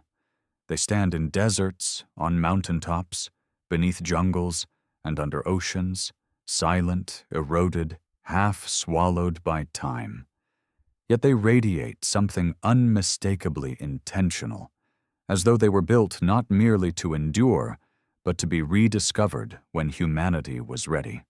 These structures defy the chronology assigned to them, whispering of a past that stretches far beyond the neat boundaries of recorded history. Their stones align with constellations from epochs before human hands supposedly knew how to track the sky. Their foundations resonate with geometric precision that suggests an inheritance far older than any culture willing to claim it. And at the heart of these enigmatic constructions lies a pattern so consistent it cannot be coincidence. Across continents, across eras, across civilizations that had no contact with each other. The same symbols appear again and again. Eyes carved into stone, wings stretching across temple walls, spirals of light embedded in architecture, seven-pointed stars glowing faintly on weathered surfaces. It is as if the builders of these ancient monuments all remembered the same teachers, the same luminous beings who once walked the earth before the world was drowned and remade. In the shadow of Turkey's mountains, hidden beneath layers of soil that accumulated through 12,000 years of silence, lies Göbekli Tepe, a temple built with such sophistication that archaeologists could barely accept its age. Its monolithic pillars, carved with animals, birds, and abstract symbols, were erected long before metal tools or organized agriculture, challenging everything known about early humanity. Some researchers whispered privately that the site felt less like a temple and more like a memory structure, a place designed to preserve knowledge through symbols rather than words. On several pillars, intricate carvings depict figures with elongated skulls and radiant halos, their arms wrapped around animals as though guiding creation itself. These figures mirror those found in ancient Mesopotamia, known as the luminous ones, teachers who descended in ages before writing, before farming, before language fully formed. The beings etched into the stone of Göbekli Tepe stand with a posture of ownership, as if they are not mythological symbols but portraits. The first builders of humanity carved their teachers not as gods to be feared, but as companions whose presence shaped the dawn of civilization. Far across the ocean, in the highlands of Peru, the ruins of Sacsayhuaman loom like the remnants of a fortress built by giants. The stones fit together with such impossible precision that not even a razor blade can slip between them. Some blocks weigh more than 100 tons, quarried miles away and transported across rugged terrain with a mastery that no known pre-Columbian culture possessed. Local legends tell of glowing beings who directed the construction, beings who moved stones not with tools, but with vibrations of the earth itself. These stories were dismissed as folklore, yet the architecture carries a memory that refuses to be silenced.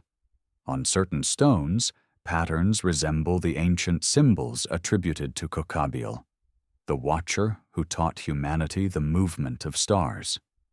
That same pattern appears in petroglyphs across Bolivia, in carvings found in Easter Island's Moai, and in star maps drawn by Polynesian navigators.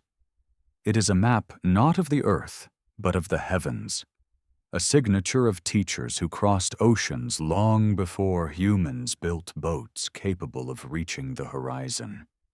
But perhaps the most astonishing of these ancient structures are those hidden beneath the Persian Gulf and the Arabian deserts, ruins drowned by rising seas at the end of the last ice age. Underwater scans reveal entire cities built with advanced surveying techniques, aligned with constellations that match the sky not of today, but of 12,000 years ago. The patterns suggest an understanding of celestial mechanics far beyond what Neolithic humans should have possessed. Inscriptions found on preserved stones depict elongated figures with radiant heads and wings of light. Not feathers, not symbolic halos, but luminescent extensions resembling energy more than physical material. These carvings echo the earliest portrayals of the Watchers, beings who descended during humanity's infancy, shaping the course of civilization before vanishing beneath the dark waters of myth. Archaeologists, constrained by the expectations of academic chronology, attribute these structures to cultures that supposedly lacked the tools to build them. They speak of remarkable ingenuity, of unknown techniques, of lost secrets of stone. But they avoid the one explanation that connects every anomaly. Humanity inherited its earliest architecture from beings who understood the universe with a clarity that modern science is only beginning to rediscover. These beings encoded knowledge into stone so that when their memory was suppressed, when their names were erased, when their lineage was condemned, their truth would survive long enough to awaken again. In Egypt, the Great Pyramid stands as the most defiant of these ancient custodians of memory. Its construction aligns with mathematical constants, astronomical cycles, and Earth grid harmonics that no Bronze Age culture should have understood. The pyramid's shafts point not to random stars, but to Orion's belt and Sirius, constellations associated with celestial visitors in nearly every ancient Near Eastern culture. Some Egyptologists claim these alignments were symbolic, yet the precision defies symbolism. It behaves like an astronomical instrument, a stone-coated archive meant to track cycles older than history. Within its chambers, inscriptions worn by time depict elongated figures seated upon thrones shaped like cosmic gates. Their eyes resemble the luminous watchers described in Sumerian myths. Their hands hold staffs shaped like tuning forks, instruments believed to channel energy through resonance. These depictions match those found in the temples of Angkor, the ziggurats of Mesopotamia, and the rock art of Australia's Wandjina, beings with large eyes, halos of light, and an aura of cosmic authority.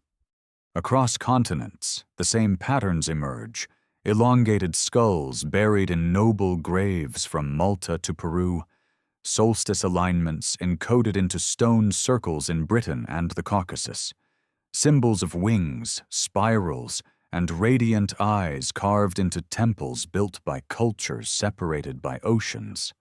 These patterns suggest a collective memory of teachers who walked the earth in an age before the Great Flood, an age erased by catastrophe and rewritten by institutions determined to control the narrative of human origin. The Watchers, once honored as bringers of wisdom, became rebranded as fallen beings, as demons, as warnings of forbidden union between heaven and earth. Their children became symbols of corruption. Their knowledge became heresy. Yet the stones remember. In the deserts of Saudi Arabia, petroglyphs depict beings descending from the sky, surrounded by rings of light. In India's caves, ancient paintings show figures with helmets and glowing armor, standing beside humans with gestures of guidance. In the ruins of the Indus Valley, seals portray winged beings offering gifts to early humans, tools, scrolls, symbols of knowledge. These depictions predate scripture, predate empire, predate the rewriting of cosmic history. They are echoes of a time when humanity lived not in fear of the heavens, but in collaboration with them. As time passed and civilizations rose from the ashes of the flood, the knowledge inherited from the Watchers fragmented into myths, spiritual rituals, and legends of gods descending from the sky. Cultures tried to recreate the cosmic order their ancestors once knew. The Sumerians built ziggurats that mirrored the mountains of the Watchers. The Egyptians constructed pyramids to echo the celestial hierarchy. The Maya carved temples that aligned with solstices and equinoxes. The Greeks transformed the Watchers into titans, then imprisoned them in stories of cosmic rebellion. Across the world, the same narrative repeated. Beings of light who shaped the dawn of civilization, then vanished from human sight, leaving behind monuments too advanced for their time. The Church inherited these stories not as historical memory, but as threats. As Christianity expanded, it absorbed fragments of the ancient cosmic narrative into its theology, reshaping them to align with a doctrine built on obedience. The luminous teachers became angels. The rebellious ones became demons. The symbols of ancient knowledge became warnings. The sacred geometry of the Watchers became the iconography of cathedrals. And the Great Flood, once a cosmic cleansing recorded by dozens of cultures worldwide, became a divine punishment for mixing blood with beings not meant to touch humanity. But while the Church sought to reinterpret the past, it could not silence the stones, nor the skies, nor the memory embedded in architecture older than recorded history. The Watchers remained encoded in the world's most ancient monuments, waiting for rediscovery. And rediscovery came, not through religious awakening, but through archaeology, astronomy, and the relentless curiosity of explorers who refused to accept the boundaries imposed on history. In the 19th century, when explorers uncovered elongated skulls in Paracas, Peru, scholars dismissed them as deformations caused by head binding. Yet some skulls lacked the anatomical markers of compression. They possessed greater cranial volume, fused sutures, and unusual bone density. Their characteristics matched descriptions of ancient hybrid beings, the children of Watchers and humans. Local legends described them as people of the sky, beings whose ancestors glowed with light. The Church intervened quietly, encouraging museums to classify the skulls as natural deformities. Yet the anomalies persisted. And the more skulls were unearthed, the more uncomfortable the explanations became. In the 20th century, underwater archaeologists discovered stone structures off the coast of Japan's Yonaguni, terraces and pillars shaped with mathematical precision. Mainstream scholars called them natural formations, but divers found carvings of eyes, wings, and spiral symbols etched into submerged stones. These symbols matched those found in Sumerian, Egyptian, and Mesoamerican ruins, cultures that should have had no connection. It was as if the Watchers had left the same signature in every region touched by their presence. Then, in the mountains of Armenia, researchers uncovered an ancient astronomical observatory known as Karahunj. Circular stones pierced with holes align with celestial bodies in ways that mirror Göbekli Tepe's cosmic architecture. The carvings nearby depict tall, luminous figures holding objects that resemble star maps. Local myths speak of sky teachers who descended in chariots of light, teaching early humans how to measure time. The resonance of these legends across continents reveals a truth too persistent to ignore. The Watchers were not confined to one region. Their presence spanned the globe. Their monuments form a network, a grid of knowledge encoded into the earth. Their symbols appear in the oldest texts, the oldest carvings, the oldest myths. And despite the Church's efforts to reshape the narrative, humanity is beginning to reconnect the fragments. Modern researchers studying megalithic sites across the world have observed electromagnetic anomalies, frequencies emanating from stone structures aligned with celestial cycles. These frequencies mirror patterns found in restricted Vatican manuscripts, patterns believed to represent the language of light. It is as if the ancient monuments were built not only as temples, but as resonant hubs, amplifying cosmic memory. What modern science calls coincidence, ancient cultures called inheritance. what modern religion calls heresy, ancient humanity called truth. And as satellites map the Earth with greater precision, a startling image emerges. Ancient sites across continents align along geometric paths that trace the same patterns found in Sumerian star maps. These paths converge at points believed to mark descent locations of luminous beings. The Watchers did not simply visit the Earth, they shaped it. They designed a global architecture meant to withstand floods, wars, and the erasure of memory. Humanity stands on the brink of rediscovering this cosmic heritage. There are secrets so deeply woven into the fabric of civilization that they do not merely hide. They pulse beneath the surface, waiting for the moment when silence becomes impossible to sustain.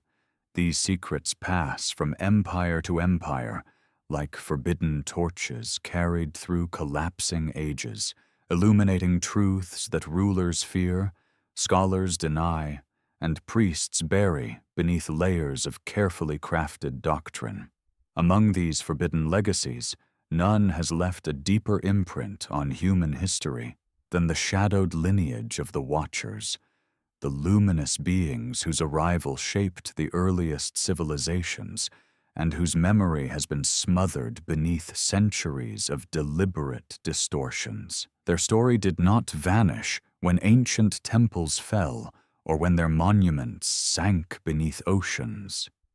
Instead, it shifted into something more elusive, something that moved through the bloodstream of royal families, whispered through secret societies, and embedded itself in the architecture of power.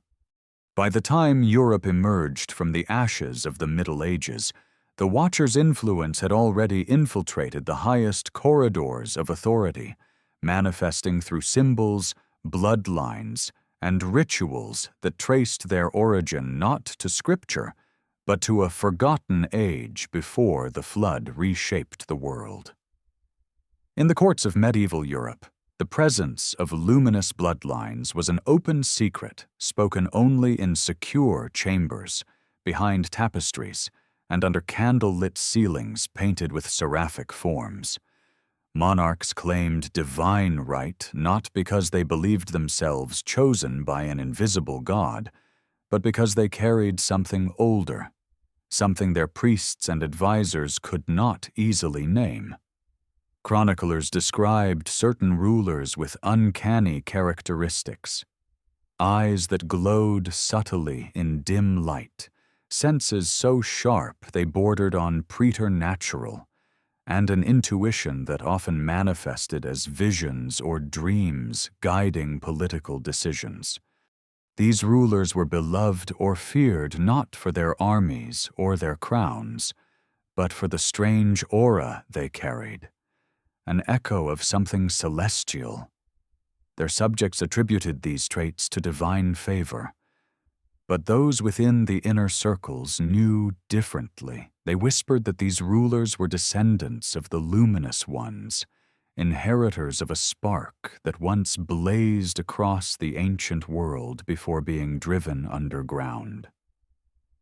As monarchs consolidated their control, they surrounded themselves with individuals who understood the sacred weight of symbols. Architects, artisans, and scholars embedded Watcher iconography into royal palaces, winged figures carved into thrones, radiant eyes embedded into shields and banners, and spiraling motifs flowing across stained glass that glowed with an otherworldly shimmer when sunlight passed through them. These designs were not aesthetic whims. They were genealogical signatures, silent acknowledgments of ancestors whose existence could not be publicly recognized without destabilizing the Church's grip on spiritual authority. The Vatican pretended not to see, but its silence was calculated.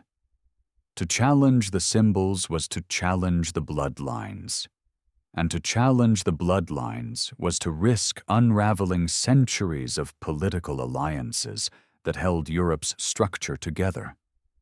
Instead, the Church rewrote the Watchers into angels and demons, recasting celestial teachers as temptations and divine rebels, while quietly tolerating monarchies that traced their ancestry to the very beings the Church condemned.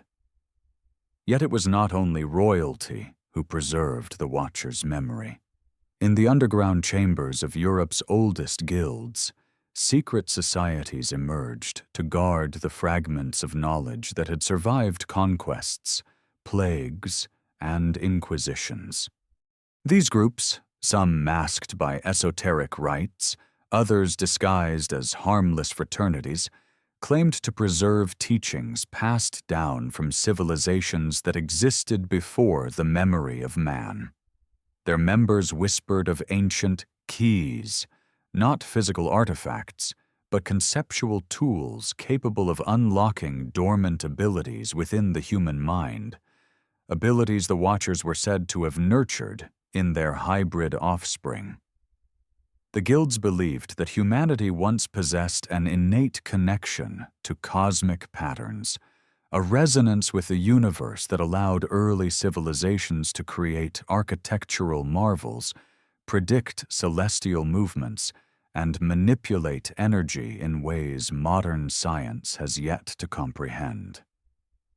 They attributed the loss of these abilities not to biological decline, but to the suppression of knowledge after the flood, when new powers rose to bury the past in fear of losing control.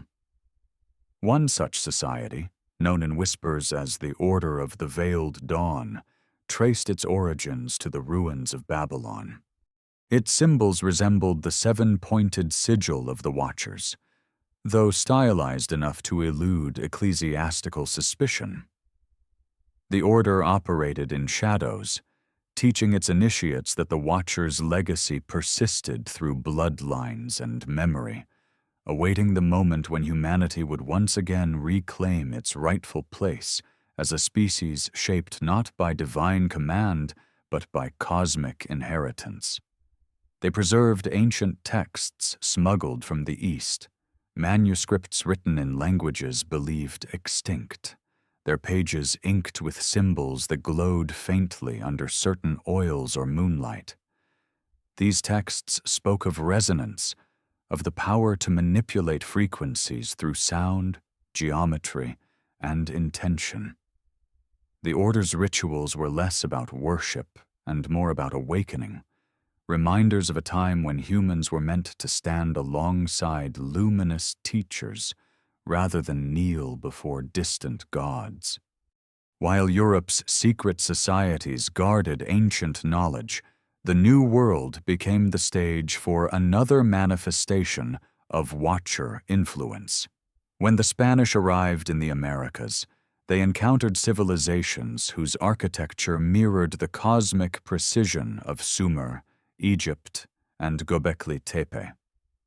Temples aligned with solstices, pyramids that tracked the movement of Venus, and carvings of radiant beings descending from the sky made the conquistadors uneasy. The Church declared these depictions demonic, but indigenous people spoke of sky visitors with reverence, describing teachers whose arrival brought agriculture, astronomy, and laws.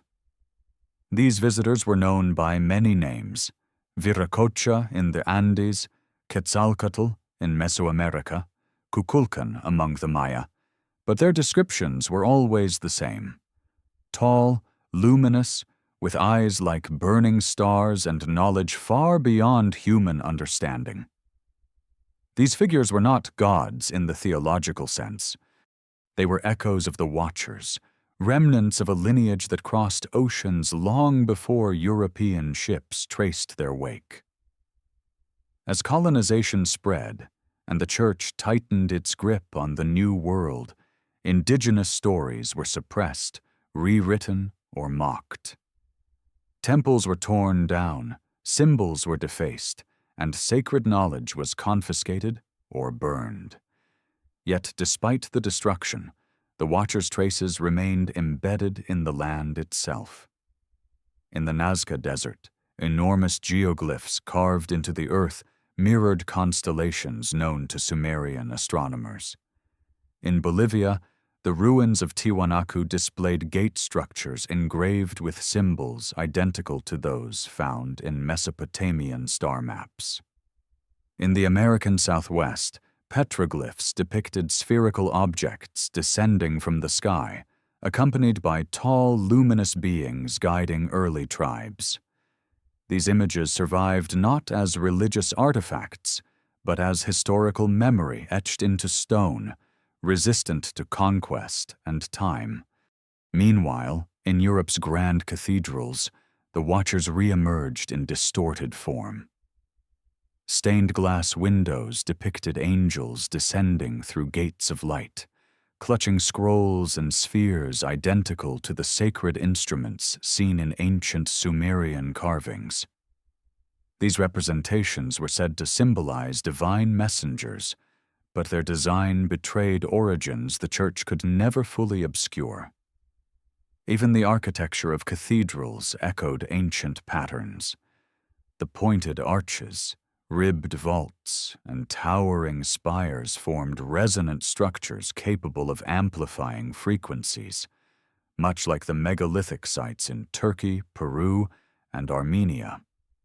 Builders who understood the hidden lineage embedded these elements not for aesthetic grandeur, but for vibrational purposes, creating spaces that hummed subtly with energy. Documents from medieval Masons' lodges revealed diagrams of star alignments used to determine the orientation of cathedrals, a practice inherited from civilizations far older than Christianity. These Masons knew they were not building houses of worship. They were recreating resonant chambers designed to maintain humanity's dormant connection to cosmic cycles. But the Watchers did not influence architecture alone. Their legacy seeped into the very foundations of Western esotericism. In Renaissance Europe, alchemists believed they were not merely transforming metals, but attempting to restore humanity's lost luminosity, a concept symbolized by the philosopher's stone, which they described as a form of awakening rather than a mineral. They believed the stone represented the reintegration of celestial and earthly essence, a return to the state humanity possessed when it walked alongside luminous beings. Hidden within the writings of Paracelsus, Agrippa, and Dee are references to the first teachers, the shining ones, and the architects of memory. Scholars dismissed these references as allegory, but careful translation reveals something more literal, a remembrance of beings who descended from the sky to guide the earliest humans. John Dee, advisor to Queen Elizabeth I, kept a crystal obsidian mirror that he claimed allowed him to communicate with angels. The Church called his practices sorcery. Yet the mirror's origin traces back to the Aztec Empire, where it was used not for divination, but for communicating with luminous beings, believed to dwell beyond the veil of light. The fact that Dee's scrying device came from a civilization that preserved Watcher iconography is no coincidence. Dee believed he was speaking with angels, but his descriptions of the beings he encountered, towering, radiant, enveloped in geometric light, match accounts from Sumer, Egypt, and Mesoamerica. The luminous ones did not stop communicating after the flood. They simply shifted to frequencies humanity forgot how to hear. As Europe transitioned into the Age of Enlightenment, science began rediscovering truths buried beneath centuries of suppression. Astronomers documented celestial anomalies that defied explanation. Lights moving against the sky, patterns that repeated according to ancient Sumerian cycles, and frequencies detected from star systems described in forbidden manuscripts. Meanwhile, archaeologists uncovered ruins that challenged the linear evolution of civilization. These discoveries revived interest in the Watchers, though scholars avoided the term. They spoke instead of lost civilizations, advanced ancestors, and vanished cultures. But beneath their academic caution lay an undeniable resonance with the cosmic inheritance humanity once received from luminous teachers. The 19th century brought another shift, as secret societies like the Freemasons and Rosicrucians openly embraced the symbols of ancient wisdom. Their rituals invoked the Watchers in veiled language, referring to them as the original architects or the masters of light.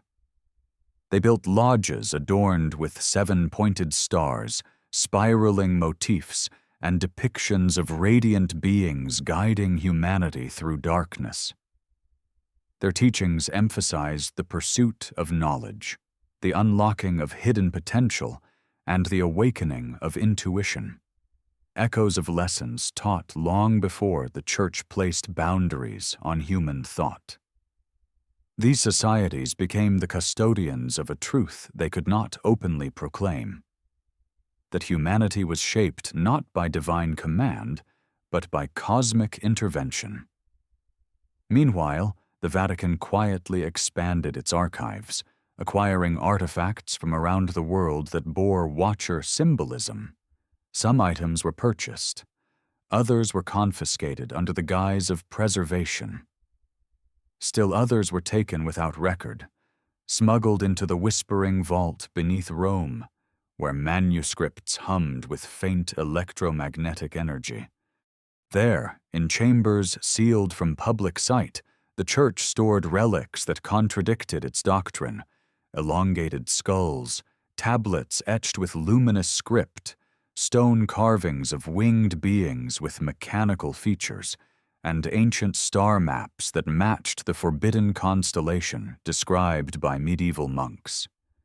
These vaults became the graveyard of humanity's cosmic memory. Yet, despite the suppression, the Watcher's influence continued weaving itself into human evolution. As the 20th century unfolded, sightings of luminous phenomena increased worldwide, lights in the sky that hovered, darted, and formed patterns identical to ancient symbols. Governments classified these events, labeling them weather anomalies or experimental aircraft. But indigenous cultures recognized them instantly. They had seen the Watchers return many times across their cycles of oral history. They understood that frequency, not form, defined the presence of luminous beings. And while modern institutions scrambled to explain away the inexplicable, the old knowledge resurfaced in tribal rituals, shamanic visions, and sacred dances that had preserved cosmic memory across millennia. These phenomena did not arise from imagination. They were echoes of a lineage humanity had forgotten, a lineage that continued through bloodlines, symbols, architecture, stories, ruins, and the sky itself. The Watchers did not abandon humanity. Humanity simply forgot how to recognize them. And now, as ancient patterns emerge once more across the heavens and the earth, one truth rises quietly from the depths of suppressed memory. Humanity has always been a species guided by light, shaped by visitors who walked the earth before the first stone of the first temple was ever laid. The Watchers are not myths. They are inheritance, waiting for a world finally capable of seeing them again. There are truths that drift through human history like submerged continents, glimpsed only in fragments before vanishing beneath currents of fear, suppression, and deliberate rewriting. These truths surface in the strangest places: an illuminated manuscript hidden inside a cathedral wall, a forgotten map tucked into the cover of a monk's journal, a stone fragment etched with symbols no historian can classify. Over time, these scattered pieces form a mosaic too coherent to dismiss, a tapestry woven not by imagination, but by memory itself. And within this expanding tapestry lies a revelation humanity has been circling for thousands of years, that the Watchers, the luminous beings who once walked the earth as humanity's first teachers, did not simply vanish after the flood. They receded into hidden realms, chambers beneath mountains, sanctuaries under oceans, sealed caverns beneath cathedrals, astral layers overlapping the physical world like film upon film of reality. They continued to guide, to observe, to intervene when the fragile balance of human destiny teetered toward collapse. Their influence, far from extinguished, became the unseen hand that shaped secret societies, inspired ancient architectures, and preserved cosmic knowledge across dark ages where truth was more dangerous than any weapon forged of iron. The deeper one travels into the labyrinth of forgotten history, the more these hidden realms reveal themselves through whispers of initiates, visions of mystics, and documents smuggled through centuries of censorship. Some of these accounts describe crystalline chambers carved deep beneath the Himalayas, where luminous beings housed libraries of light, structures made not of stone, but of frequencies woven into fractal geometry. Others speak of submerged vaults in the Indian Ocean, remnants of a civilization swallowed by rising seas after the Great Deluge. These vaults, according to divers who surfaced only once with trembling shock, shimmered with symbols that pulsed like heartbeats and responded to touch with flickers of light. Their surfaces held the same cosmic patterns found on Sumerian tablets, Gobekli Tepe pillars, and the basalt precision of Tiwanaku. These vaults felt alive, as if waiting for humanity to remember the language needed to awaken them fully. There are even stranger accounts hidden within Vatican correspondences, letters exchanged between early Jesuit explorers describing encounters with luminous figures in the mountains of Ethiopia, beings who possessed neither wings nor halos, but a radiant presence that distorted the air around them. These explorers claimed the beings communicated not through speech, but through harmonics that resonated directly within the mind. One Jesuit, Father Mercati, wrote of entering a cavern where the walls glowed with flowing script formed of pure light, a living manuscript that shifted with the rhythm of breathing. He described the experience not as a vision, but as an encounter with the architects of the dawn, beings who watched over humanity from realms beyond the limits of earthly perception. His letters were confiscated and sealed, his name quietly erased from Jesuit records, and the cavern he claimed to enter has never been found again, at least not publicly. But the Watchers' hidden realms were not limited to distant caves or underwater sanctuaries. In the medieval catacombs beneath Rome, amid bones stacked like silent witnesses of forgotten centuries, lie chambers that do not appear on official maps. Their walls are carved with star patterns mirroring the forbidden constellation recorded by Jesuit astronomers. Some initiates who entered these chambers spoke of faint humming vibrations, tones corresponding to the ancient frequencies encoded in the lumen scriptum, the language of light believed to be the Watcher's original speech. These tones resonated with such intensity that candles flickered in symmetrical patterns, their flames responding as though guided by invisible winds. Those few who dared to meditate in these chambers reported visions of towering figures, made of swirling radiance, their forms shifting like auroras trapped within human silhouettes. These visions were dismissed as hallucinations induced by stale air, yet the testimonies remained consistent across generations of initiates. Further north, in the hidden vaults beneath the ruins of Glastonbury Abbey, archaeologists discovered stone chambers engraved with 7 symbols matching the ancient sigils of the Watchers.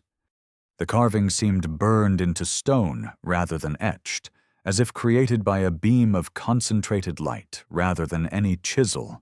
Local legends claimed that King Arthur, far from being a mythical British hero, belonged to a lineage carrying luminous ancestry, one of many noble families whose bloodlines traced back to hybrid descendants of Watchers and early humans.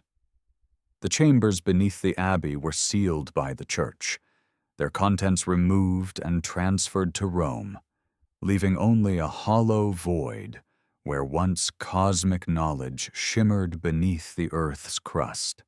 The Watchers' hidden realms also intersected with the rise of mystical orders during the Renaissance and Enlightenment, when human curiosity resurfaced after centuries of suppression. Within the alchemical texts of Europe's secret societies, references abound to the inner sanctum of the Seven, a metaphysical domain accessible only through deep states of consciousness achieved through ritual, meditation, and vibrational alignment. These records describe the Watchers not as deities, but as custodians of dimensional gateways, thresholds between material and immaterial worlds. The 7 luminous ones corresponded to 7 vibrational planes, each plane representing a layer of reality from which they observed the progression of human civilization. Initiates trained to access these planes reported seeing visions of ancient structures glowing with energy, cities built of crystalline towers, and beings composed of shimmering fractals, watching humanity's evolution with patient intensity. In Persia, Sufi mystics wrote of the Hurkalya, a hidden world of light overlapping the physical realm. They described luminous beings who guided prophets, kings, and seekers, offering wisdom in moments of great transition. These beings were said to dwell in a realm between matter and spirit, able to manifest physically when the vibrational conditions aligned.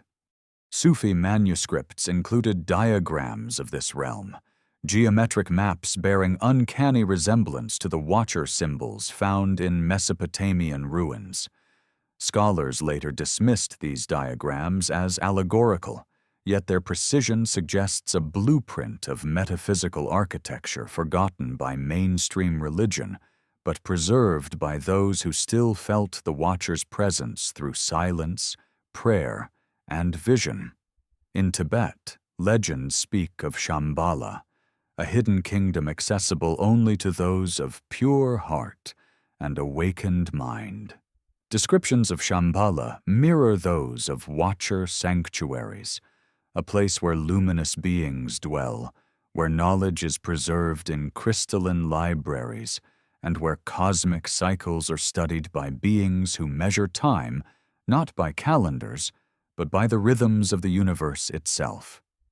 Explorers who searched for Shambhala reported inexplicable phenomena: sudden light apparitions, disembodied harmonics, and glimpses of towering figures that vanished into mist.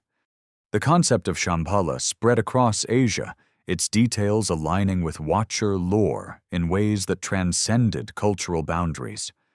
Whether called Watchers, Devas, Shining Ones, or Masters of Wisdom, the descriptions remained the same. Beings of radiant luminosity guiding humanity from unseen realms. In South America, Andean shamans described entrances to the Chincana, underground networks believed to connect ancient temples with hidden chambers where sky teachers once dwelled.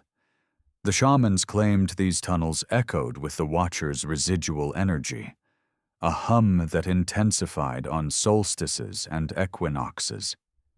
They believed certain mountain peaks served as dimensional gateways, where Watchers could cross into the physical realm during specific celestial alignments.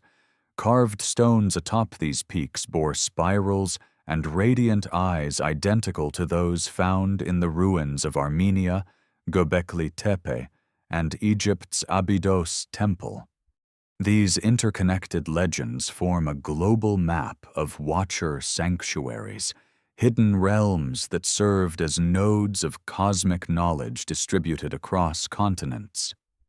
Everywhere the Watchers went, they built structures capable of maintaining vibrational energy, structures aligned with the stars to synchronize earthly and celestial realms. These sanctuaries acted as bridges between realities, allowing the Watchers to traverse dimensions and guide early humans toward enlightenment. Some sanctuaries were physical, others were energetic, accessible only through altered states. But all served the same purpose: preserving humanity's connection to its cosmic origins. The Watcher's hidden realms also influenced the formation of the world's most enigmatic mystical texts. The Book of Enoch, though suppressed by early Christianity, describes Watchers descending upon Mount Hermon, teaching humanity astronomy, metallurgy, and sacred knowledge. Yet beneath the literal narrative lies a coded description of dimensional convergence, a moment when the Watcher's realm overlapped with the physical world. This convergence allowed the Watchers to manifest, their luminous bodies solid enough to interact with early humans, but still tied to higher frequencies. The fragments of the Book of Descent, preserved by star cults in southern France, describe something similar. They walked not as flesh, yet flesh they became, woven from light to teach the children of earth. Such descriptions align with modern interpretations of interdimensional phenomena, beings manifesting through vibrational descent rather than physical travel. In India, the Vedic texts describe the Devas descending in Vimanas, chariots of light, to guide humanity. The Devas dwelled in a higher plane known as Swarga, a realm overlapping Earth but accessible only through vibrational harmony. Their descriptions match the Watchers almost exactly, from their luminous bodies to their cosmic wisdom. The Vedas speak of ancient wars between Devas and Asuras, conflicts that mirror the rebellion of Watchers described in Abrahamic and Mesopotamian texts. Yet in the Vedas, the Devas are not demons, but celestial beings safeguarding cosmic order. Only later did reinterpretations distort their role, echoing the global rewriting of Watcher history. These cross-cultural parallels reveal a truth hidden beneath layers of myth. The Watcher's hidden realms were not metaphors but literal domains, sanctuaries where beings of higher frequency dwelled, guiding early humans through cycles of knowledge and catastrophe. They emerged when cosmic alignment allowed, vanished when misinterpretation turned their teachings into fear, and returned when humanity reached thresholds requiring intervention. Humans capable of perceiving these realms, shamans, mystics, prophets, visionaries, became bridges between worlds. Their insights formed the backbone of ancient spiritual traditions, misunderstood by later institutions that sought to monopolize truth. These individuals described hearing voices not externally, but internally, as if resonating from a higher plane. They saw visions of radiant beings offering symbols, knowledge, and warnings. Modern psychology labels these experiences hallucinations, yet they align precisely with the Watcher's known method of communication: vibrational transmission, bypassing physical language. As the world entered the modern era, glimpses of Watcher realms resurfaced in unexpected ways. Reports of sleep paralysis often included visions of tall, luminous beings standing beside beds, observing calmly without malice. Near-death experiences described encounters with radiant figures whose presence evoked overwhelming peace. Psychedelic journeys revealed towering shapes made of geometric light, entities who communicated through thought rather than sound. These accounts, though dismissed by science, echo ancient depictions of Watchers manifesting through vibrational openings in human consciousness. Even technology has inadvertently brushed against Watcher realms. Early radio operators recorded mysterious harmonics that formed patterns identical to ancient symbols. Astronauts orbiting Earth described seeing flashes of light inside spacecraft with no external source, phenomena resembling the Watcher's luminous manifestations. Satellite data showed repeating signals from regions of space linked to ancient star maps.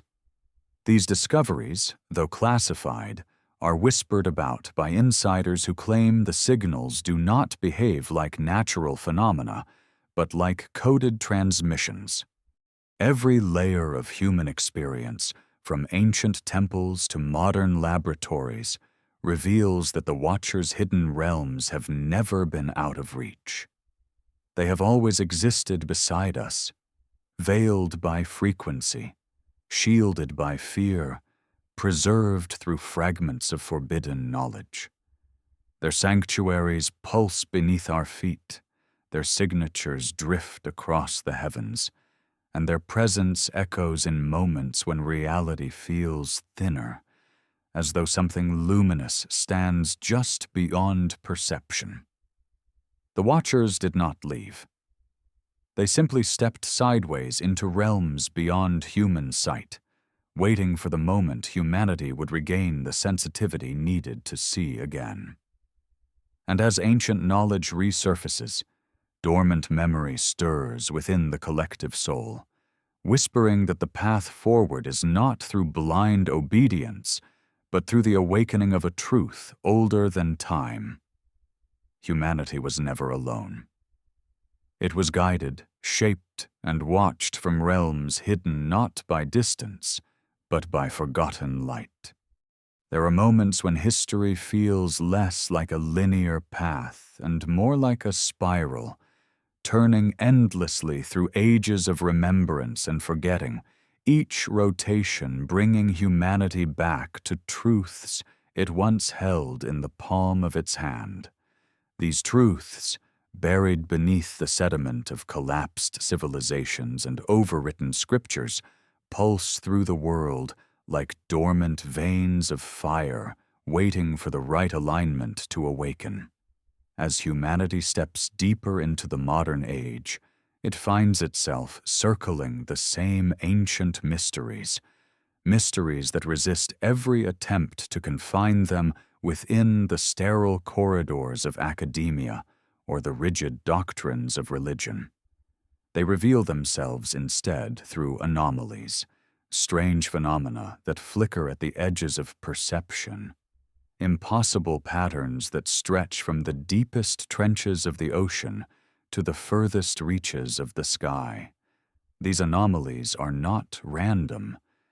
They are the signatures of the Watchers, remnants of their presence encoded across time, resurfacing whenever humanity edges close to rediscovering its forgotten inheritance. In laboratories surrounded by humming machines and glowing monitors, scientists have stumbled upon discoveries that defy the fundamental assumptions of modern physics. Particles appear to vanish from sealed chambers only to reappear fractions of a second later, as if slipping between layers of reality. Researchers studying quantum entanglement find pairs of particles communicating across impossible distances, reacting simultaneously as though guided by an unseen intelligence.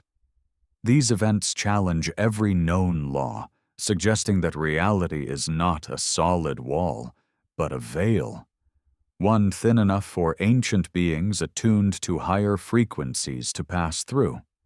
Reports circulate quietly among physicists, describing flashes of geometric light appearing inside vacuum chambers, swirling in fractal patterns identical to those found in ancient Watcher inscriptions.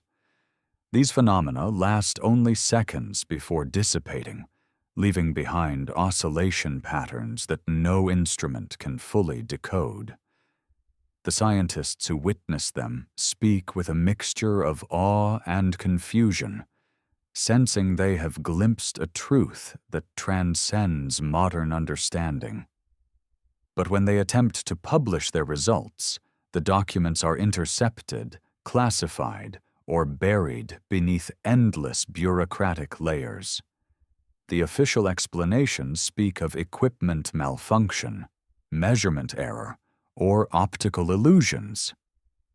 Yet the researchers know what they saw, and the symbols echo in their dreams like forgotten language trying to surface. Meanwhile, archaeologists excavating remote regions uncover structures impossible to classify. In Antarctica, beneath miles of ice, radar scans reveal hexagonal complexes aligned with celestial coordinates that match Sumerian star charts. These complexes are massive, built with precision that defies the capabilities of any known ancient culture. The world is told these are natural geological formations, but leaked images show corridors, archways, and doorways perfectly carved into the ice, sealed as though waiting for the right moment to open. The patterns etched into the walls resemble the cosmic spirals associated with the Watchers, symbols that appear across Göbekli Tepe, Egypt, Armenia, Bolivia, and Easter Island. Scientists who examine the structures privately admit that the complexes could not have been carved after the ice formed. They must predate it, which pushes their origin back into an era when Antarctica was temperate, green, and inhabited by beings whose memory has been erased. Across the planet, other anomalies begin to appear. In the Mariana Trench, the deepest part of the ocean, sensors detect harmonic frequencies rising from the abyss, vibrations that match the ancient lumen scriptum, the Watcher's language of light. Submersibles sent to investigate malfunction at precise coordinates, as if disrupted by electromagnetic fields, far more powerful than anything generated naturally. Operators watching through remote feeds see flashes of radiant shapes moving in the darkness, too geometric to be biological, yet too fluid to be mechanical. These shapes vanish instantly, leaving behind trails of shimmering particles that drift upward like underwater stardust. When samples are collected, their molecular structure resembles no known compound on Earth. Researchers isolate strands of an unknown crystalline material that refract light into perfect seven-pointed patterns, echoing the ancient sigils of the Watchers. The samples are taken into private custody, their existence denied publicly, yet whispers spread among oceanographers who cannot reconcile the patterns with any terrestrial origin. In the deserts of Nevada, military pilots report luminous spheres moving at impossible speeds, shifting direction without inertia, and responding to aircraft movements as though aware of human presence. These events, once dismissed as hallucinations or errors, recur so frequently that they trigger classified investigations involving physicists, psychologists, and high-ranking officials. The spheres are described as intelligent entities more than objects, projecting beams of light that form shifting geometric shapes in the air. A living language echoing symbols carved into ancient Sumerian temples.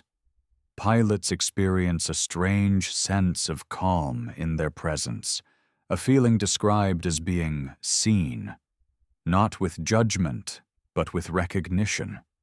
Some pilots retire early, unable to reconcile their experiences with the narrative demanded by official channels. Others continue flying, silently hoping for another encounter that defies the boundaries of what humanity believes possible. In remote forests of Siberia, explorers report towering figures of light gliding silently between trees, their forms flickering like aurora fragments trapped in human silhouettes. These beings move with purpose, appearing only to those alone in the wilderness, then vanishing into the air as if dissolving back into the fabric of reality.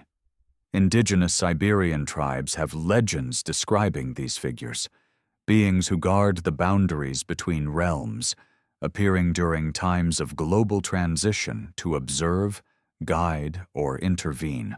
Shamans speak of them with reverence, describing them as ancient visitors whose return signifies the awakening of a cycle long dormant. Their stories align perfectly with accounts from Native Americans, Aboriginal Australians, and Andean communities, cultures separated by oceans, yet echoing the same memory of luminous watchers who walk between worlds.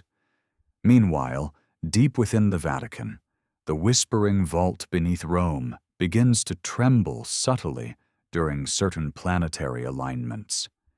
Sensitive instruments detect electromagnetic pulses resonating through the manuscripts sealed within, as though the ancient pages are responding to cosmic events.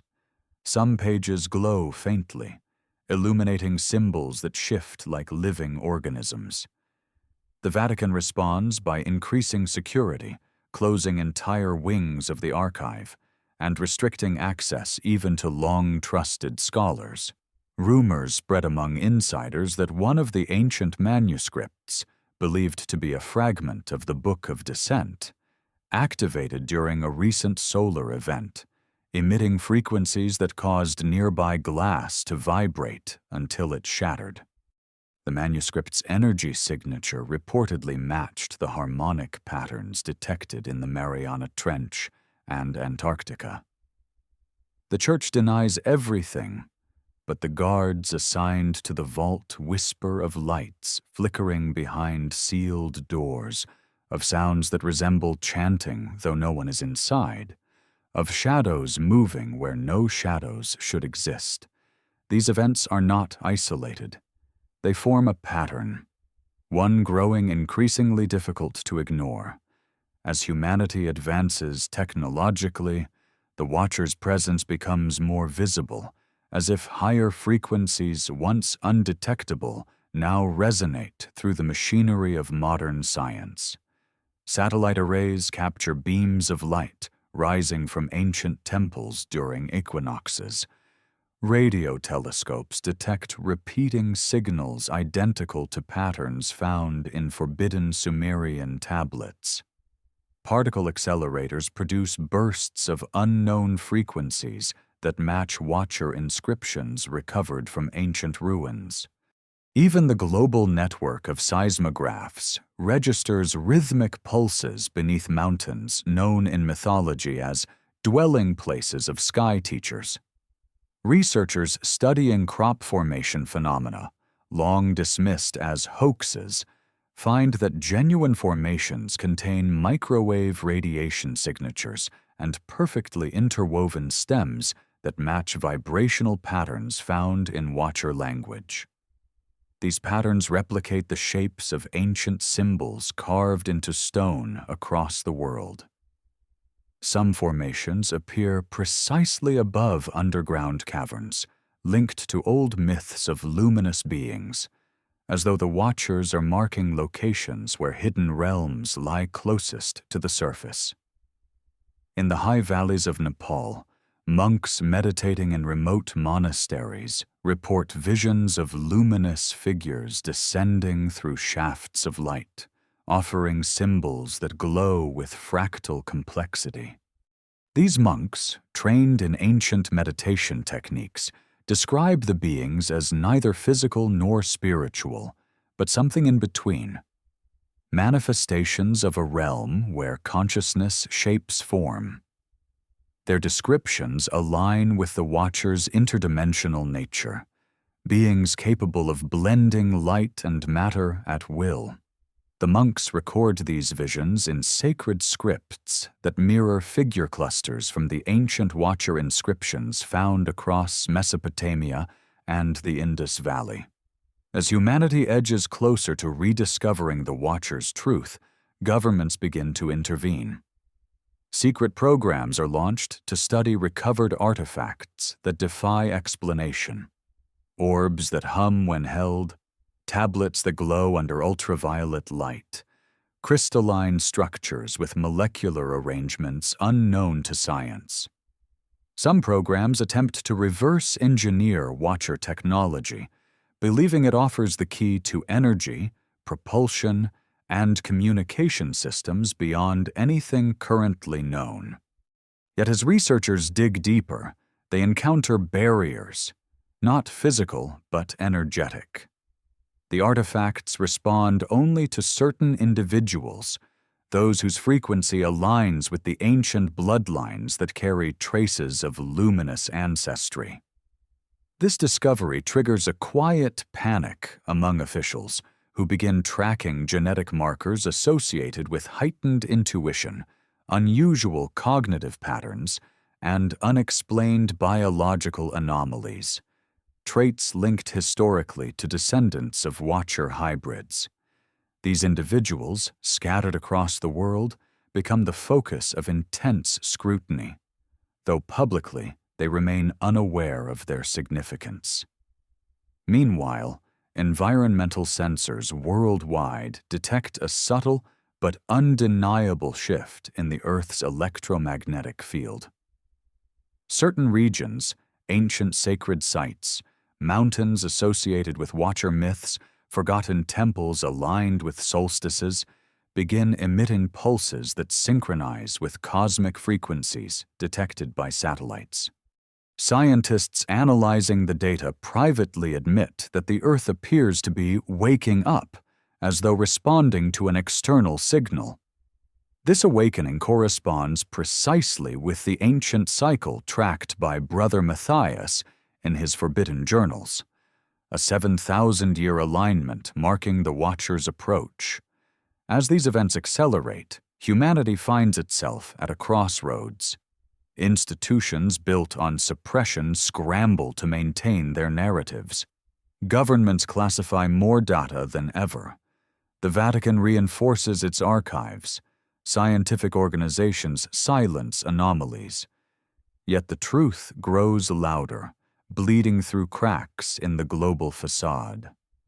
The Watchers are no longer distant myths carved into forgotten tablets. They are an active presence woven into the planet's electromagnetic rhythm, into its sacred sites, into its ancient structures, into the very biology of its people.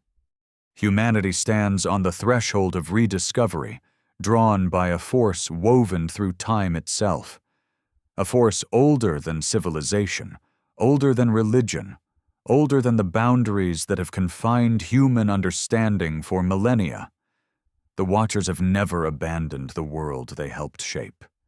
They have waded through cycles of rise and collapse, through ages of blackened memory, through civilizations reborn from flood and fire. And now, as the ancient cycle completes its rotation, the signs gather like storm clouds on the horizon. Something is stirring across the earth and sky, an awakening echoing through dimensions long hidden behind the veil of perception. And humanity, whether ready or not, is being pulled toward a revelation older than recorded history, a truth carved into stone, encoded in blood, and whispered across the fabric of the universe. The Watchers are returning, not as conquerors, but as witnesses to the moment humanity finally remembers what it was always meant to become. There are endings that do not close a story, but instead peel back the final veil, protecting the fragile distance between the world humanity believes it inhabits and the world that has been watching from behind the fabric of reality since time immemorial. As the signs gather across continents, vibrations rising from the ocean floor, lights bending through the upper atmosphere, ancient manuscripts humming beneath sealed vaults, humanity stands at the precipice of a revelation that is echoed through legends, symbols, ruins, and bloodlines. Every anomaly that once seemed isolated now forms a single converging pattern. The Watchers, the luminous beings who shaped the earliest chapters of human civilization, are no longer shadows preserved in myths, but a presence bleeding into the edge of modern consciousness. Their return is not sudden. It is the slow unfurling of memory, a reawakening written into the earth itself, coded into magnetic fields, gravitational anomalies, and spectral frequencies that thread through mountains, deserts, and temples older than recorded history. The moment humanity has been circling for millennia approaches like a tidal force, unrestrained, unhidden, inevitable. As the world accelerates toward this convergence, the planet itself seems to respond. Earthquakes ripple not from tectonic fracture, but from harmonic pulses registered at ancient sites aligned with celestial pathways. At Stonehenge, researchers measuring magnetic fields record rhythmic surges of energy synchronous with frequencies detected in the Mariana Trench, Antarctica, and the Himalayas. The Great Pyramid emits low-frequency vibrations previously dormant, resonating like a tuning fork struck by an invisible hand. In Peru, light beams rise from the Nazca Desert during solstice nights, captured on satellite feeds that governments quietly erase before the public can see. These events are not catastrophes.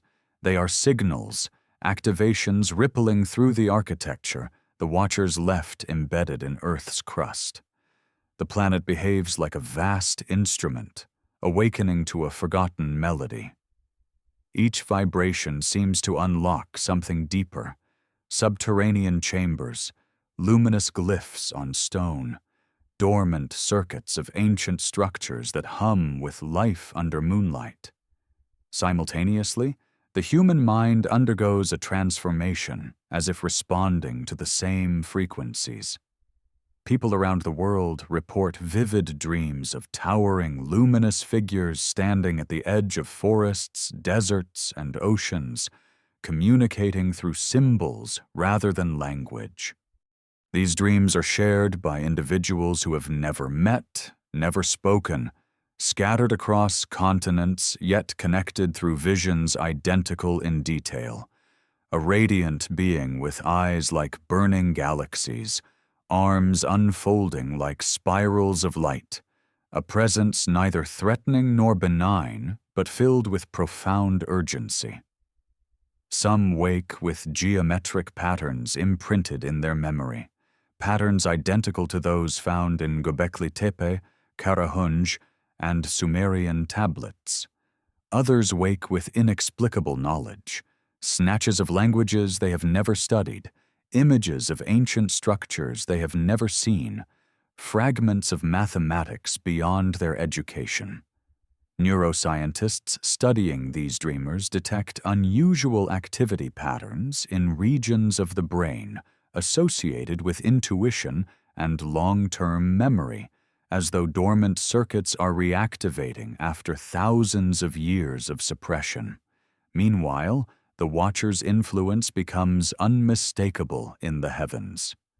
Telescopes capturing deep sky images detect luminous formations moving in patterns no celestial object should follow. The forbidden constellation recorded by Jesuit astronomers centuries ago shifts again, its stars glowing with unnatural brilliance, aligning with the solstice points exactly as predicted by ancient cycles preserved in the Book of Descent. Amateur astronomers record footage of radiant geometric shapes forming briefly in the night sky before dissolving into the darkness. These shapes match symbols carved into temples that predate civilization. The Watcher's language is returning not through text, not through prophecy, but through the sky itself. Humanity watches without understanding, sensing a presence just beyond the threshold of perception. Governments, sensing that control over the narrative is slipping, move to contain the phenomenon. Official channels dismiss sightings as optical illusions, atmospheric disturbances, or classified military exercises. Scientific institutions silently enforce new publishing restrictions, preventing the release of papers documenting anomalous measurements linked to Watcher frequencies. Intelligence agencies track individuals exhibiting heightened intuition, unusual cognition, or genetic markers associated with ancient luminous bloodlines. These individuals experience increased synchronicities, encounters with symbols, numbers, or visions that pull them toward ancient sites as if summoned by something embedded in their DNA. They feel drawn to deserts, mountains, and ruins with a magnetic intensity they cannot explain, as if the earth itself remembers them and calls them home. In the hidden corridors beneath Rome, the whispering vault grows unstable. Manuscripts long dormant begin to emit harmonic pulses that interfere with electronic equipment, causing lights to flicker and alarms to trigger without cause. Some pages glow with shifting patterns of light that move like veins of living fire across the parchment. Experts who enter the vault experience overwhelming sensations, visions of luminous beings, memories not their own, and voices humming frequencies that vibrate through their bones. Several faint, overcome by energy too powerful for the human nervous system. The Church, terrified of losing control, seals the vault entirely, posting guards who whisper of strange lights leaking through cracks in the iron doors, lights that pulse in rhythm with cosmic events recorded by NASA and secret observatories. The Watcher's ancient language of light is no longer buried. It is waking up beneath the Vatican itself.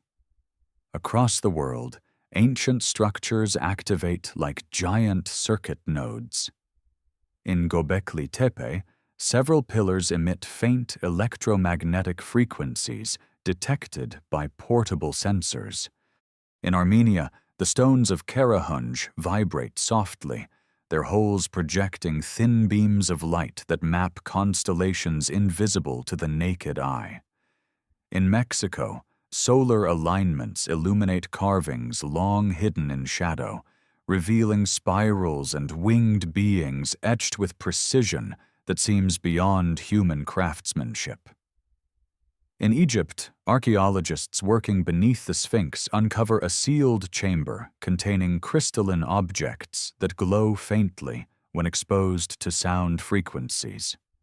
These objects activate briefly, displaying radiant holographic symbols identical to those found in Sumerian and Indus Valley artifacts. The symbols swirl like living script, forming patterns that repeat across continents, across millennia, across forgotten epochs. At the same time, energy anomalies intensify in the Bermuda Triangle, the Devil's Sea, and other locations historically associated with disappearances. Instead of magnetic anomalies or storms, Sensors detect dimensional distortions, subtle tears in the fabric of reality, where space behaves like liquid. Some distortions briefly reveal luminous structures beneath the ocean floor, structures that appear and disappear like reflections caught between worlds. These structures resemble the hexagonal complexes beneath Antarctica, suggesting a global network of watcher sanctuaries hidden beneath oceans and ice. The distortions destabilize satellites, disrupt radio signals, and cause auroral phenomena to appear at latitudes where they should not exist. Humanity witnesses the sky glowing with colors that dance in geometric formations, shimmering like coded messages sent across the atmosphere. Individuals with luminous ancestry begin experiencing heightened perceptions, seeing flickers of light others cannot, hearing tones that resonate within the chest rather than the ear, sensing shifts in energy fields around ancient sites. Some report being drawn into visions where the watchers reveal fragments of hidden history, scenes of ancient temples glowing with power, cities of crystal and gold rising beneath star-lit skies, luminous beings descending through gates of swirling light to guide early humans.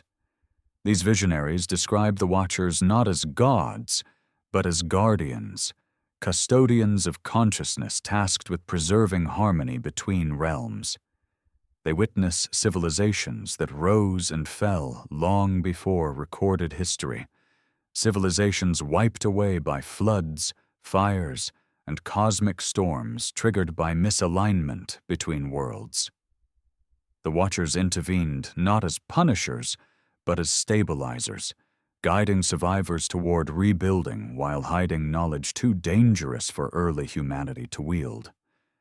Now, as the planetary alignment approaches its apex, the Watcher's realm draws closer to the physical world. The veil thins. People begin seeing bright silhouettes in their peripheral vision, only to turn and find nothing. Children speak of glowing visitors standing at the foot of their beds. Animals stare into empty air, reacting to presences invisible to human eyes. Night skies fill with shimmering arcs of light that ripple like ocean waves. Dreams become more vivid, more synchronized, more prophetic. Humanity is experiencing not imagination, but resonance, a reawakening of the connection severed thousands of years ago. In remote regions, entire groups of people report collective visions. Indigenous elders in the Amazon speak of the sky opening like a luminous wound. Tibetan monks see geometric gates forming above Himalayan peaks. Aboriginal elders in Australia perform ancient ceremonies after sensing the return of the sky ancestors. These visions align with astronomical data predicting a rare celestial event, a convergence of planetary, lunar, and stellar cycles identical to the alignment recorded in the Watcher's tablets. This alignment marks the thinning of dimensional boundaries, allowing luminous beings to manifest more fully in the physical realm. In deep space, telescopes capture a radiant anomaly approaching Earth, a structure of light shaped like a spiral eye, moving with intelligence rather than momentum. It emits frequencies that resonate in harmonic intervals, frequencies identical to Watcher script. Space agencies classify the anomaly, but leaked recordings spread among scientists who recognize the patterns instantly. The Watchers are not merely contacting Earth, they are synchronizing with it. The anomaly's frequency aligns with the vibrations rising from ancient temples, forming a global resonance grid that envelops the planet. As the alignment reaches its peak, humanity experiences a collective shift. The electromagnetic field grows luminous, visible even in darkness. Consciousness expands, senses sharpen, intuition surges. People feel connected not only to one another, but to something vast, ancient, and luminous. Cities fall silent as the sky splits into spiraling bands of radiant color. Time seems to slow, the air thick with vibrational hums that resonate deep in the chest. The watcher's presence becomes undeniable, towering silhouettes of shifting light appearing on mountaintops, desert plateaus, and along shores where the sea glows with bioluminescent fire. Their forms are fluid, radiant, neither physical nor ghostly, but something in between, woven from frequencies humanity is only beginning to perceive. They do not speak. They do not descend in thunder. They simply stand, observing, waiting, acknowledging humanity with a presence that conveys ancient recognition. For the first time in thousands of years, humanity sees its cosmic teachers not as myths, not as warnings, not as forbidden relics of a vanished age, but as the luminous beings who shaped the foundations of civilization. The Watchers have returned not to govern, not to judge, but to witness a species rediscovering its forgotten inheritance. Their presence signals the completion of a cycle, the moment when humanity remembers that it was never alone, never insignificant, never severed from the cosmos. As the sky glows with fractal gates shimmering above deserts, mountains, and oceans, a realization spreads through the collective consciousness. History as humanity knows, it is only the most recent layer of a story that began long before the first brick of the first city was ever laid. The Watchers have watched humanity rise from dust, fall into ignorance, rise again through fire and darkness, and now, at last, awaken to the truth etched into its bones, its ruins, its dreams, and the stars themselves. The cycle has turned. The veil has thinned. The Watchers stand once more at the edge of the human world, silent, radiant, eternal, witnesses to the moment humanity steps into the dawn of remembrance, reclaiming the cosmic heritage buried beneath ages of fear, suppression, and deliberate forgetting.